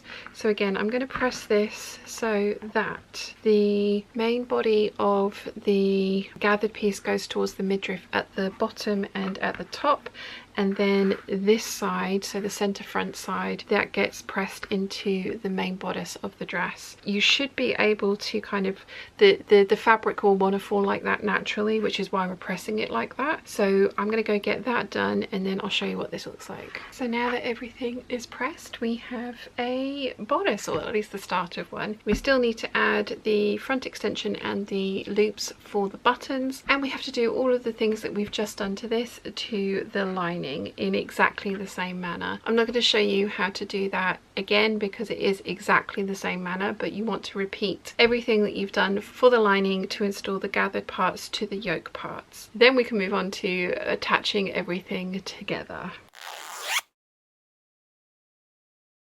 As ever, I'm doing things massively out of order, so I'm skipping back to steps 6 and 7. So I'm going to need to cut 5 sections of my rouleau loop that we made earlier, 5 2.5 inch 6.5 centimeter sections out of that, and then we are going to sew them to the outside of the right hand. Is that right? Yes, right hand side of the dress as you're looking at it. So when it's greyed out like this, that means that's the right side. You can see here there's a seam line, but you can't see any seam allowance, and then the dotted bits or the white bits are the inside. I have my bodice front here, and I have got out my pattern piece because we have the markings of where these pieces need to go. That's the seam allowance there, and then the first button loop is 5/8 of an inch up from the waistline, so 1.25 inches up from the raw edge of the bodice front, and then the button loops are 1.75 inches apart. So I'm going to mark all 5 places for my button loop to be attached, and then I'm going to make my button loops in the same way that I did previously for the cuffs. You can see here I've used my friction pen to mark on my button loop placements, and I've started off on the bottom, as I say, 1¼ inches up from the raw edge, and I've just carried that spacing up onto the central midriff part. Now I have lengthened this part by 1 inch, and the very first one I made, I did actually add an extra button loop and some length to the extension placket that goes behind this, and I found that I actually didn't end up needing it, so I'm just going to continue with the 5 button loops. But I don't mind lower cut dresses, so that is something to bear in mind, that if you do lengthen your bodice, you might want to increase the number of button loops and buttons that you put into it. I'm sticking with the 5. So like I say, I'm going to chop these pieces apart, hand baste them together, then get them sewn onto the bodice, and then we can attach the modesty placket or left front extension. I have made all my loops and I have pinned them to the bodice, and I have centered the loop over the mark, so the mark is right in between each side of the loop. So I'm going to baste these into place at 3/8 of an inch because the seam allowance is 5/8 of an inch, so that stitching will never be seen, but these loops get sandwiched between the outer of the bodice and the lining, so I want to make sure that they are exactly where I want them before I sew the lining on, because I know what my luck is like and things will go awry if I just pin them. So I'm going to baste them on at 3/8 of an inch. So they are all basted into place. Next we need to do the front extension, which is going onto the left hand side of the bodice. As you know, I like to do all the fiddly bits first, so I have prepared mine earlier. Here it is. And now we need to attach it to the left hand side of the bodice as you are wearing it, so the right hand side as you're looking at it. This is the left hand side of the bodice as you're wearing it, right hand side as you're looking at it, as I've just said. This is where we just sewn the button loops on. So we have sewn the front extension and turned it through and pressed it, and then I have basted the edge together, and we want to line up the basted edge with the front edge of our bodice. So let's take this so that you can actually see. Okay, so this is the left hand side. We have got the pressed edge at the top and the pressed edge on the right hand side as you're looking at it, and I'm gonna, again, I'm doing this in the viewfinder so that's fun, but I'm gonna line up the basted raw edges with the bottom waist seam of the bodice and then the center front seam as well. So now I'm going to go over my basting stitches at 3/8 of an inch from top to bottom to sew that into place. Don't sew this edge into place because we are going to be pressing it. It's going to get sandwiched between the outer and the lining, and so when it gets turned through, you want to have it so that it comes over and it will go underneath the button loops that we have just put into place. It's basically a modesty placket. So yeah, don't sew that bottom edge, just sew this long edge at 3/8 of an inch along the basting stitches that you did earlier. I have massively deviated from the pattern because I am fully lining mine, so we've got to this stage here now. I'm not putting on these neckties, I don't overly like them. I did make them for my first one and I made them in this manner, and again I don't overly like this manner, which is to press everything so that the wrong sides are together and then stitch it down. If you do want to add the ties, I would sew them as rouleau loops like we did earlier and turn them through. More fiddly, but I think it is a nicer finish. So we technically are at this stage, and what we need to do now is sew our lining to our outer. So I'm going to take my outer fabric and my lining, and these, as we remember, should be mirror opposites, so that we should end up with the opening on the same side once they are wrong sides together. But to sew them together first, we need to go around the front neck edge. So I'm going to pin that into place, and you want to bear in mind that you want to be sandwiching your button loops, your collar, which we sewed on earlier, and your modesty placket or front extension. You want to be sandwiching that between the outer fabric and your lining fabric. So I'll pin this mine into place and I'll show you what it looks like. You can see I've pinned from one center front edge all the way around to the other center front edge, and you can see in here the collar is sandwiched in between, as are my little button loops and the front extension or modesty placket. So I'm going to sew all the way around here at 5/8 of an inch. You do just want to be careful around the neckline because this is a curved seam, so you just want to make sure that you're not sewing in any puckers. We're going to sew this at 5/8 of an inch. Then we are going to clip all our curves, trim off our corners down here where the collar meets the main bodice. There's a little corner there, so we're going to trim that all off. Then we can do some understitching and pressing. But first, stitching 5/8 of an inch. I have sewn everything together, and I sewed it from the outer side fabric because I really wanted to make sure that I was not getting any tucks or puckers in around the neckline. That means that I have managed to catch my seam allowance going the wrong way, and I've got one tiny pucker on my lining fabric, but I am not going to unpick that because this is a really lightweight fabric. I am going to trim and grade all the seam allowances, and yeah, nobody's ever going to see it apart from you guys. So the next thing that we need to do is trim off this excess off the corner here because we've got all of our collar in there and we want to turn that through really nicely. You want to clip into all of the curve around the neckline because it is a curved seam and you want to make sure that everything's going to press really nicely. Before we do that, before you cut into anything, you want to double check. So reach in between and double check that you are happy with how your collar has met up. There's no raw edges. I'm going to just check the other side as well. Before you cut anything, just double check. It's going to be a bit bulky because there's lots of excess fabric in there, as we just mentioned, but once that's all trimmed off, it's going to look really, really good. And that's why I do my collar this way rather than the way that the pattern recommends. And even if you're not fully lining it, you've still got to sew the yoke piece in to finish off the front edge. So even if you don't fully line yours, I would personally say do your collar this way. I find it easier, and not that I'm against hand stitching, but it just gives you a little bit less hand stitching to do. The other thing is that once you've turned everything the right way out, you should end up with your open side now being the same side. So we've got wrong sides together of our lining and our outer, and the side part here is open and the side seam on the other side is closed, and that is what you want to end up with. If you end up with it the other way around so that they're opposite, don't worry, just unpick the one that's wrong, sew the other one together, don't tell anyone, and again, nobody will ever know. So I'm going to do all my trimming. Oh yeah, when we pull this through as well, you'll have your, I was going to say belt loops, these are not belt loops, these are button loops. You'll have your button loops poking out like that, and then you'll also have your modesty placket poking out of this side. So I'm going to go and trim everything, and then I'm going to do some understitching, and then we can press everything. So I am doing some understitching.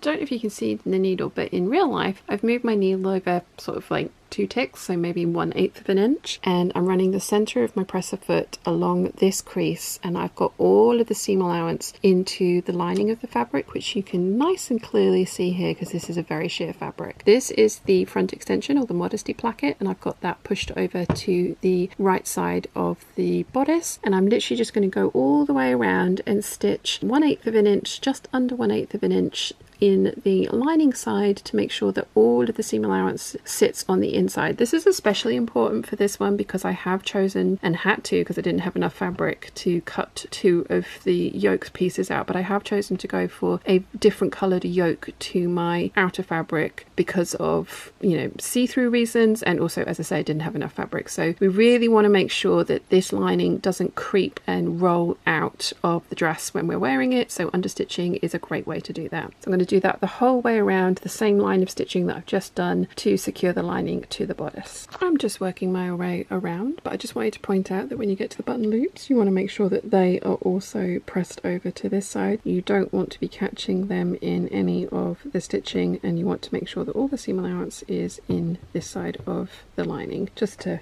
double check and make sure that you have your button loops looking like that. Okay, so all of the understitching is done, and I'm now going to take this over to the ironing board and press everything. I like to press from the understitched side first because I want to make sure that when I'm pressing I'm getting that tiny little bit of the outer fabric on show, and you can see already that's because of the understitching, it's kind of happening naturally. So I'm going to go and press all all the way around that front edge to crisp everything up. You can see here I continued my understitching around this kind of front corner point. If you've got a fabric that is a little bit thicker that you're using, you might want to just stop your understitching there and then start again on this side, but this one came out really nicely and I'm very happy with how that all worked out. So I'm going to go press this and then we can start attaching this to the skirt. I have pressed that edge and everything is now looking nice and crisp. So before I sew on the skirt, I've actually basted the front edges together. So we've got the Modesty placket, the front extension, over onto the right hand side or left hand side as you look at it, right hand side of the dress, and then you've got the button loops over. And I have basted this together just under 5/8 of an inch. It's really easy for this to end up splaying open and you ending up with more of a gap in this point than you want. I'm actually going to go in and hand baste this just underneath this first button loop, just so that this really stays together when I'm sewing it, because I really don't want it to do that at any point. Another thing that I might do, and because I have gone for a white or an ivory Modesty placket front extension, I might actually go through and hand baste this all together along the front, because we've got a side opening, a side zipper opening coming up, so we really don't need this as a functional opening. Maybe even just to the kind of the top of the V from the placket, I might, or the front midriff yoke, I might just hand baste that whole thing together along there, just so that this doesn't gape and have like a sliver of white on show. It's not necessary, but it just might be something that you want to have a look at maybe doing. So yeah, that's something you can do. We're going to install the buttons as the very last thing that we do, because we need to make them. I'm going to do self-covered buttons. I think I might do shell buttons. I did on my first one, I might do on this one as well. Probably will actually, because we're going to do hand covered buttons or self-covered buttons on the next iteration, where I will be showing you how to do all the piping. So yeah, I think shell buttons for this one actually. So I won't be making buttons on this one, but I will for the next. Anyway, I need to go and grab the skirt. We can start putting that together, and it's pretty easy. We are just sewing to the waistline to the skirt outer, but because of the way I want to enclose the zip, there are a few little tips and tricks that we're going to do around this area just to give us a really nice finish on the inside of the dress. So let me grab the skirt and I'll show you what I'm talking about. I have matched up the side seams, I've matched up the center back seam and the center front seam, and I have matched up the other side seams, but I have left around about 3 inches open, and I've put in a orange pin, because for me, I use pin colors to indicate certain parts of a garment or my starting and stopping pins, and orange is my starting and stopping pin. So I'm actually going to sew from this pin to a similar pin on the other side and leave these 3 layers free for now. We will fix this in a second. This is only because I want to sandwich my zip between my outer and my inner. You don't have to do it this way. You could sew this all closed from start to end in a regular manner and then just put the zip in and have the zip tape be visible on the inside. This is just my preference. So yeah, I'm going to be starting about 3 inches in from the side edge where the zip is going to go in, and I'm going to backstitch and stitch all 3 layers, so the bodice lining, the bodice outer and the skirt together. So the back is all pinned in nicely and flatly, and as I say, we have got the bodice outer and lining matching up with the raw edge of the skirt up until that 3-inch point. Then the front of the skirt actually has some gathering in it, so I have pinned the side seam, I have pinned the center front seam of the skirt with the center front seam of the bodice, and then I have pinned where the gathering is meant to start on the midriff part. I've pinned all nice and flatly up to there, and then I have just moved my gathers so that they're nicely and evenly distributed between the center front and that gathering point, which again we've marked on the midriff bodice there, and I've done the same for the other side.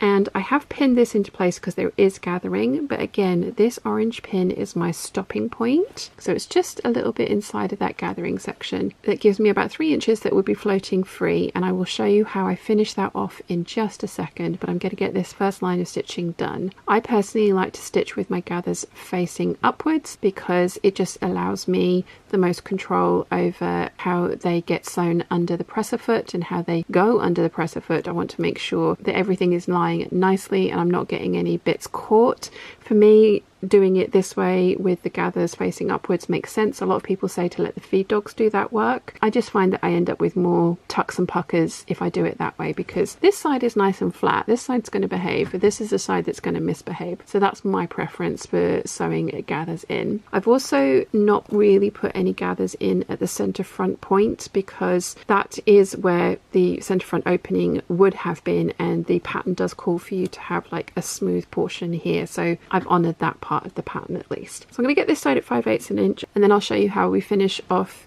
the 2 edges by the side seam where the zip's going to go in. I have sewn from my orange pin to my other orange pin, and I have left that sort of like final 3 inches free. So what we want to do now is pin together the outer bodice and the outer skirt, but we want to leave the lining free. I am going to sew from the edge here up to and back stitch at that line of stitching that I did before, and I'm going to do the same on the other side, which will mean that the bodice and the skirt are fully put together but the lining will be floating free, and that will just allow me to finish the dress on the inside the way that I like. Again, this is a very extra step, you don't have to do this, but I just really like how this looks. So I'm going to pin this together, fold the lining out of the way and stitch from the raw edge, or this edge here, to that line of stitching that we've just done, backstitch at the beginning and the end, and that way we will have finished putting the bodice and the skirt together. If you're following along with me, you should end up with something that looks like this. You've got your bodice fully attached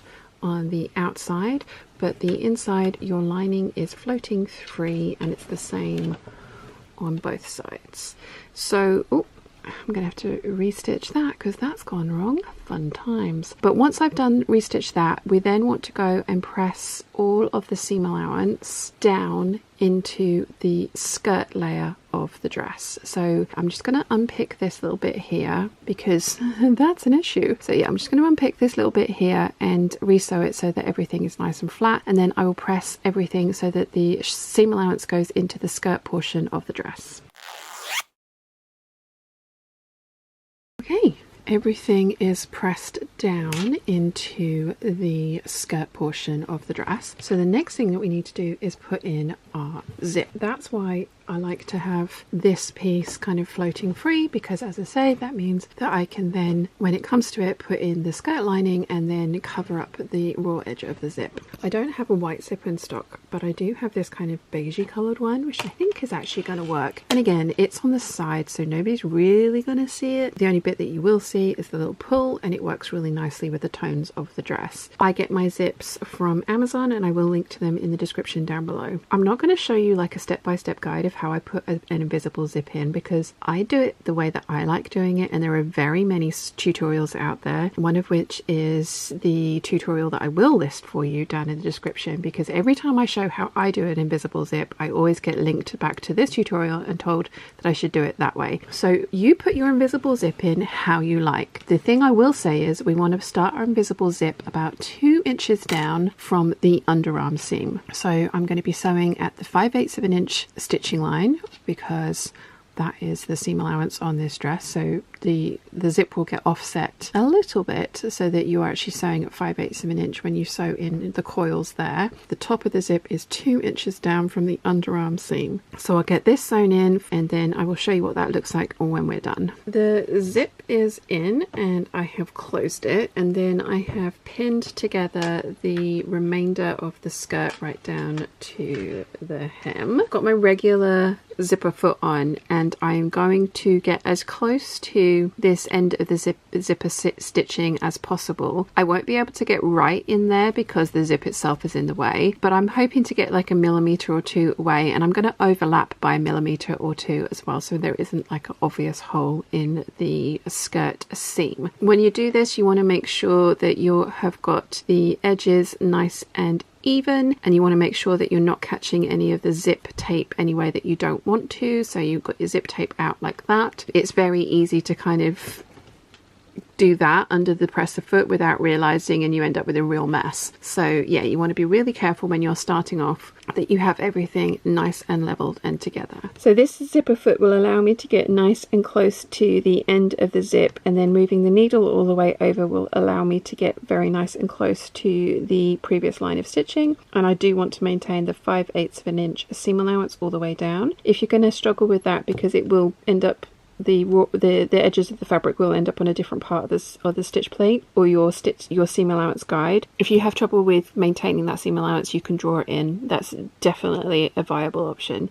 Fingers crossed I can do it without the drawn in line, but that's definitely a way to do it. And by drawing in the seam allowance, I literally mean with a friction pen, put in 5/8 of an inch away from this edge. So you can see here, overlapped by about 1/4 of an inch, and I'm a couple of millimeters out, and I have just stitched the whole way down to the hem, maintaining a 5/8 of an inch seam allowance. So when we press this open, it's going to look like that. We are going to do exactly the same for the top of the dress as well, because we've still got that little bit open. So you're going to pin it together. This time you will need to move the zip out of the way, because if you leave the zip up there, you've got the zipper pull in the way, which is very bulky, and you definitely don't want that. You might be tempted, and believe me, ask me how I know, you might be tempted to actually sew from the stitching line that you have stitched your zip in with, because you can access it and it's slightly easier. Don't do that. It doesn't work. You want to overlap again by, you know, just under 1/4 of an inch, 3/16 of an inch. But you're going to stitch from here, back stitch here, and then you're going to sew all the way up to the underarm seam and back stitch there as well. And then we can go and press this open. And again, believe me, trust me when I say, don't try and get up to that stitching, because if you do, you'll end up with some of your zip on show, and that's not what you want from an invisible zip. So I'm going to get this sewn, and then I'll show you what that looks like. You should end up with something that looks like this on the outside and then this on the inside. So yeah, we have overlapped, and we are about 2/8, not even 2/8, like I said, 3/16 of an inch away from the regular zipper that we did earlier, and we haven't gone past that because we would end up with the zipper teeth on show. But that's what we have ended up with, and a nice functional zip. The waist seams match up nicely. This one is out by like 1 millimeter. If it was more than that, I might have unpicked it and redone it, but also this is a side zip, so if anyone actually ever notices this, you're far too close. Anyway, I've still got my gathering stitching in for my skirt, so I can take that out. Can I take that out yet? No, I'm going to leave that in because I've still got to stitch my skirt lining in. I'm going to go and press this open. Well, you know, press it flat with the zip in there, because that's just going to help everything look nice. I'm also going to press the still open edge of the lining, and I want to press this under by 3/4 of an inch, not 5/8 of an inch, perhaps even 7/8 of an inch, because we're going to be hand stitching this in place to the zipper. The stitching line of the zip is at 5/8 of an inch, and we want to make sure that the zipper pull has room to move, so we want this lining to be that little bit smaller. So I'm going to press this under at 7/8 of an inch, not quite a whole inch, and that will allow there to be plenty of room when the zip pull moves up and down. So I'm going to get all that pressed, and then we can sew on the skirt lining in the same manner that we did the outer. I have pinned the skirt lining to the waist seam with the right side of the lining facing the right side of the bodice lining, and I have done the same thing that I did for the skirt outer. I have pinned up to but left this part flapping free, put my orange pin in my stopping pin, and then I've matched up my center back seam, my side seam, my center front seam, and then this side seam, and again the excess it's flying free because we will be sewing this together once we've done the main line of stitching. So I've got my stopping pin there. You could do this before you put in the zip and before you press everything, completely up to you, but I chose to do it this way. So I'm actually going to sew from the skirt side of the dress because I'm going to go over that previous line of stitching that we did to make sure that I'm not deviating or catching anything on the outer that I don't want to. This is the lining, so if I do get a tiny little tuck or a pucker in this part, it's not going to be the end of the world. I can always unpick it, but fingers crossed I won't get any. See if the feed dogs do their job. I'm going to sew from my orange stopping pin to orange stopping pin at 5/8 of an inch over the previous line of stitching. And again, I'm doing that because I have pressed this, so this has a crease in it, and I want to make sure that I am not catching anything that I don't want to be caught on the outside of the dress. I'm going to get that sewn and I'll show you what it looks like. So that is all sewn together, and miraculously no ridiculous tucks or puckers. So the next thing that I need to do is just sew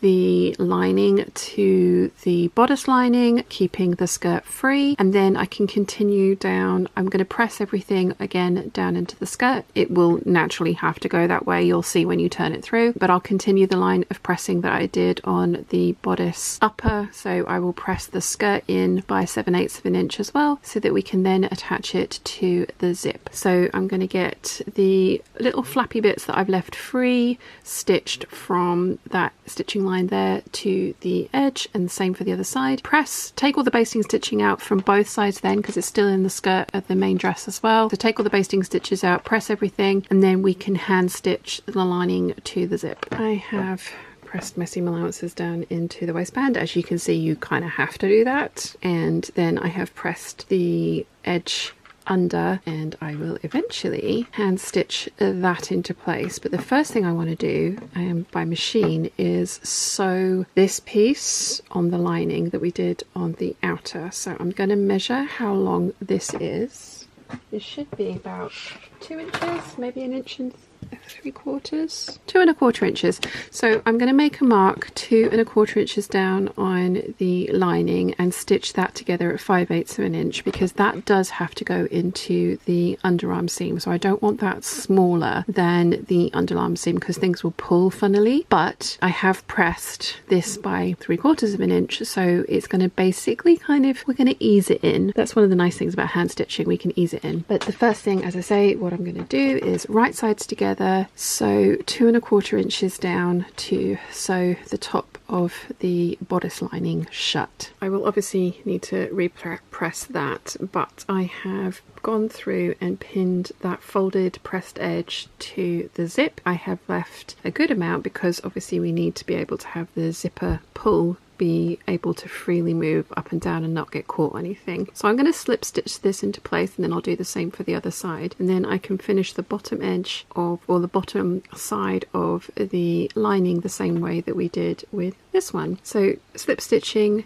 this side into place and the other side into place, then finishing off the bottom side seam of the skirt lining. Words are hard. That is all hand stitched into place, and I will give it another press just to make sure that everything lies nice and flatly, but theoretically the zipper pull has more than enough room to go up and down the zipper tape. So now that I've sewn that, I can do the same thing for the bottom edge of the skirt. So with right sides together, I'm going to pin it all together from the bottom of the zip to the hem, and then I will sew at 5/8 of an inch, and again trying to get as close as I can to the line of stitching, but I won't be able to get right up to that, but I want to be able to finish off that edge the same way that we did with the skirt outer, and then we can press all of those seams open. Genuinely not sure what happened here, but it is a very good illustration of why I let my skirts hang on the bias for as long as I do. Nothing else is twisted. I haven't scrunched one side up. The waist is together perfectly. It's all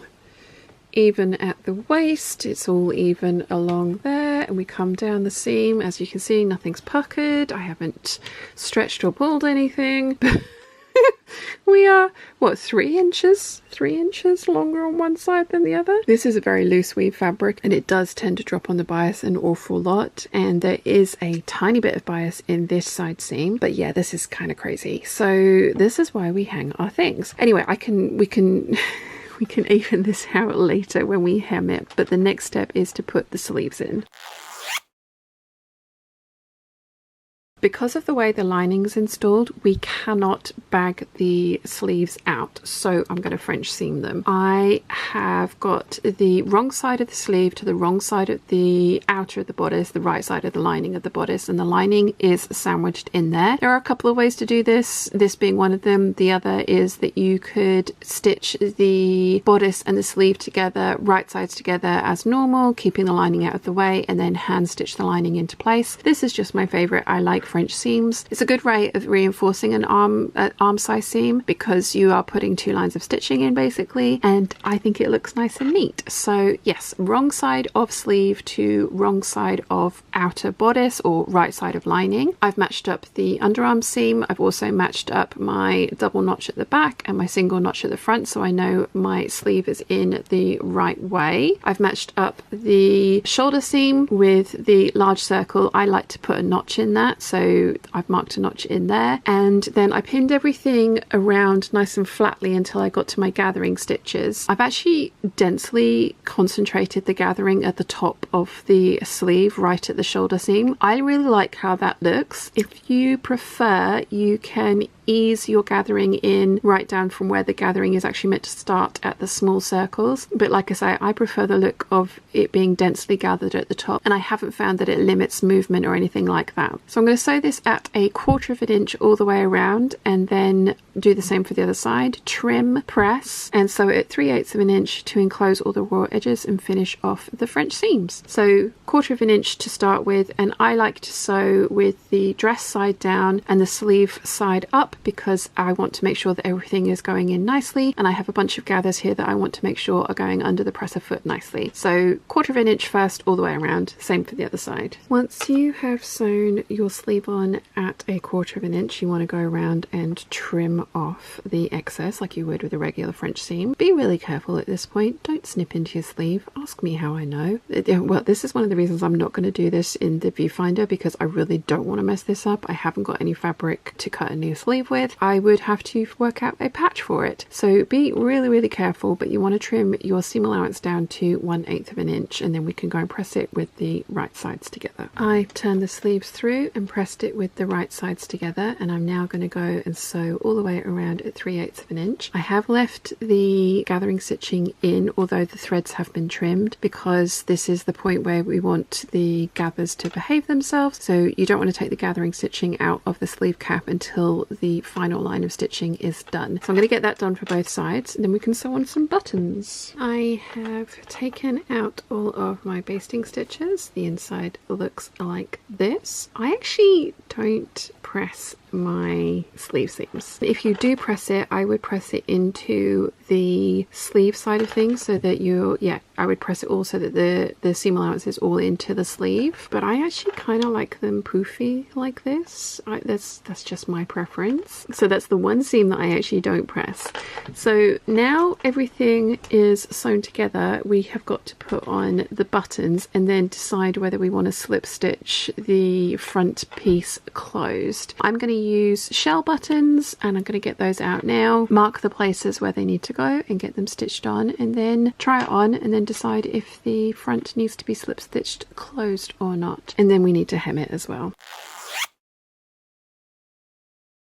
The skirt of this dress ended up having about 2 weeks hanging to do its biasy thing and stretch out wherever it wanted to. And as you saw earlier, the lining definitely took advantage of that. The outer skirt wasn't as bad. I have an entire video about leveling hems, and I will link that in the description down below for you. I have a couple of favourite methods, and this is one of them. I like to lie my piece on the cutting table. I take my tape measure and I will smooth from the waist down to the hem and mark all the way around the desired hem length. I will usually find the shortest part of the skirt, which will be the part that has been cut on the grain. So for this skirt, that is the center of each of the panels, not any of the seams. Once I've found that measurement, I will then continue marking and smoothing, keeping the tape measure level with the waist seam the entire way around. I do go back and double check a few of my marks just to make sure that nothing is getting twisted or puckered. That is something that can happen, especially if you're dealing with 2 layers like I am. Once I've done the outside skirt, I will then go in and do the same for the skirt lining. I do tend to take about 1/2 inch extra off of the lining, just so that it never peeks out of the main skirt when the dress is being worn. And especially with a fabric like this, as I mentioned earlier, the lining has dropped way more than the outer fabric. So if the lining continues to drop, I want to give myself a bit more of a chance that it's not going to peek out and show at any point by just taking off that extra 1/2 inch from the lining length. As you can see here, the hem has dropped in certain places more than others, but that is what you expect from a bias cut skirt. I think this is still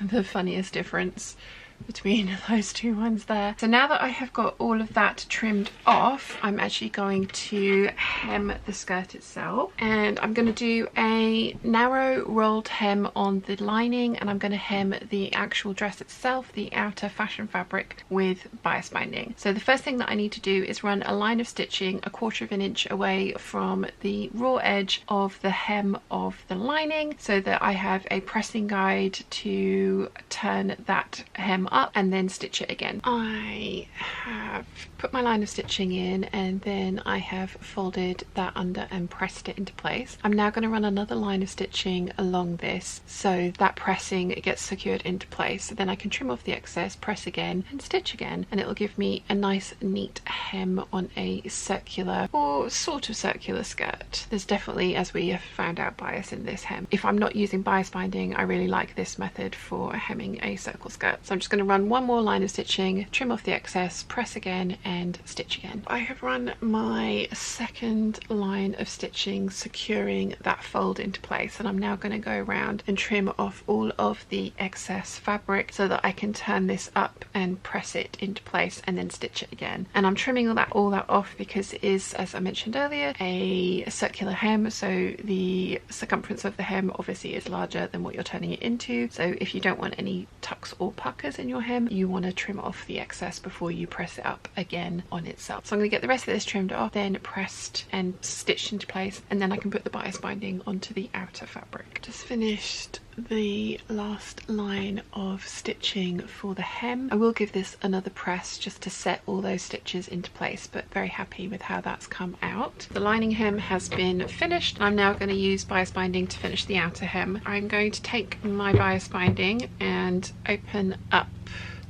the fold, and I'm going to put that raw edge against the raw edge of the hem on the outside and sew in the ditch the whole way around to finish off the hem. Then we can press it and slip stitch it into place.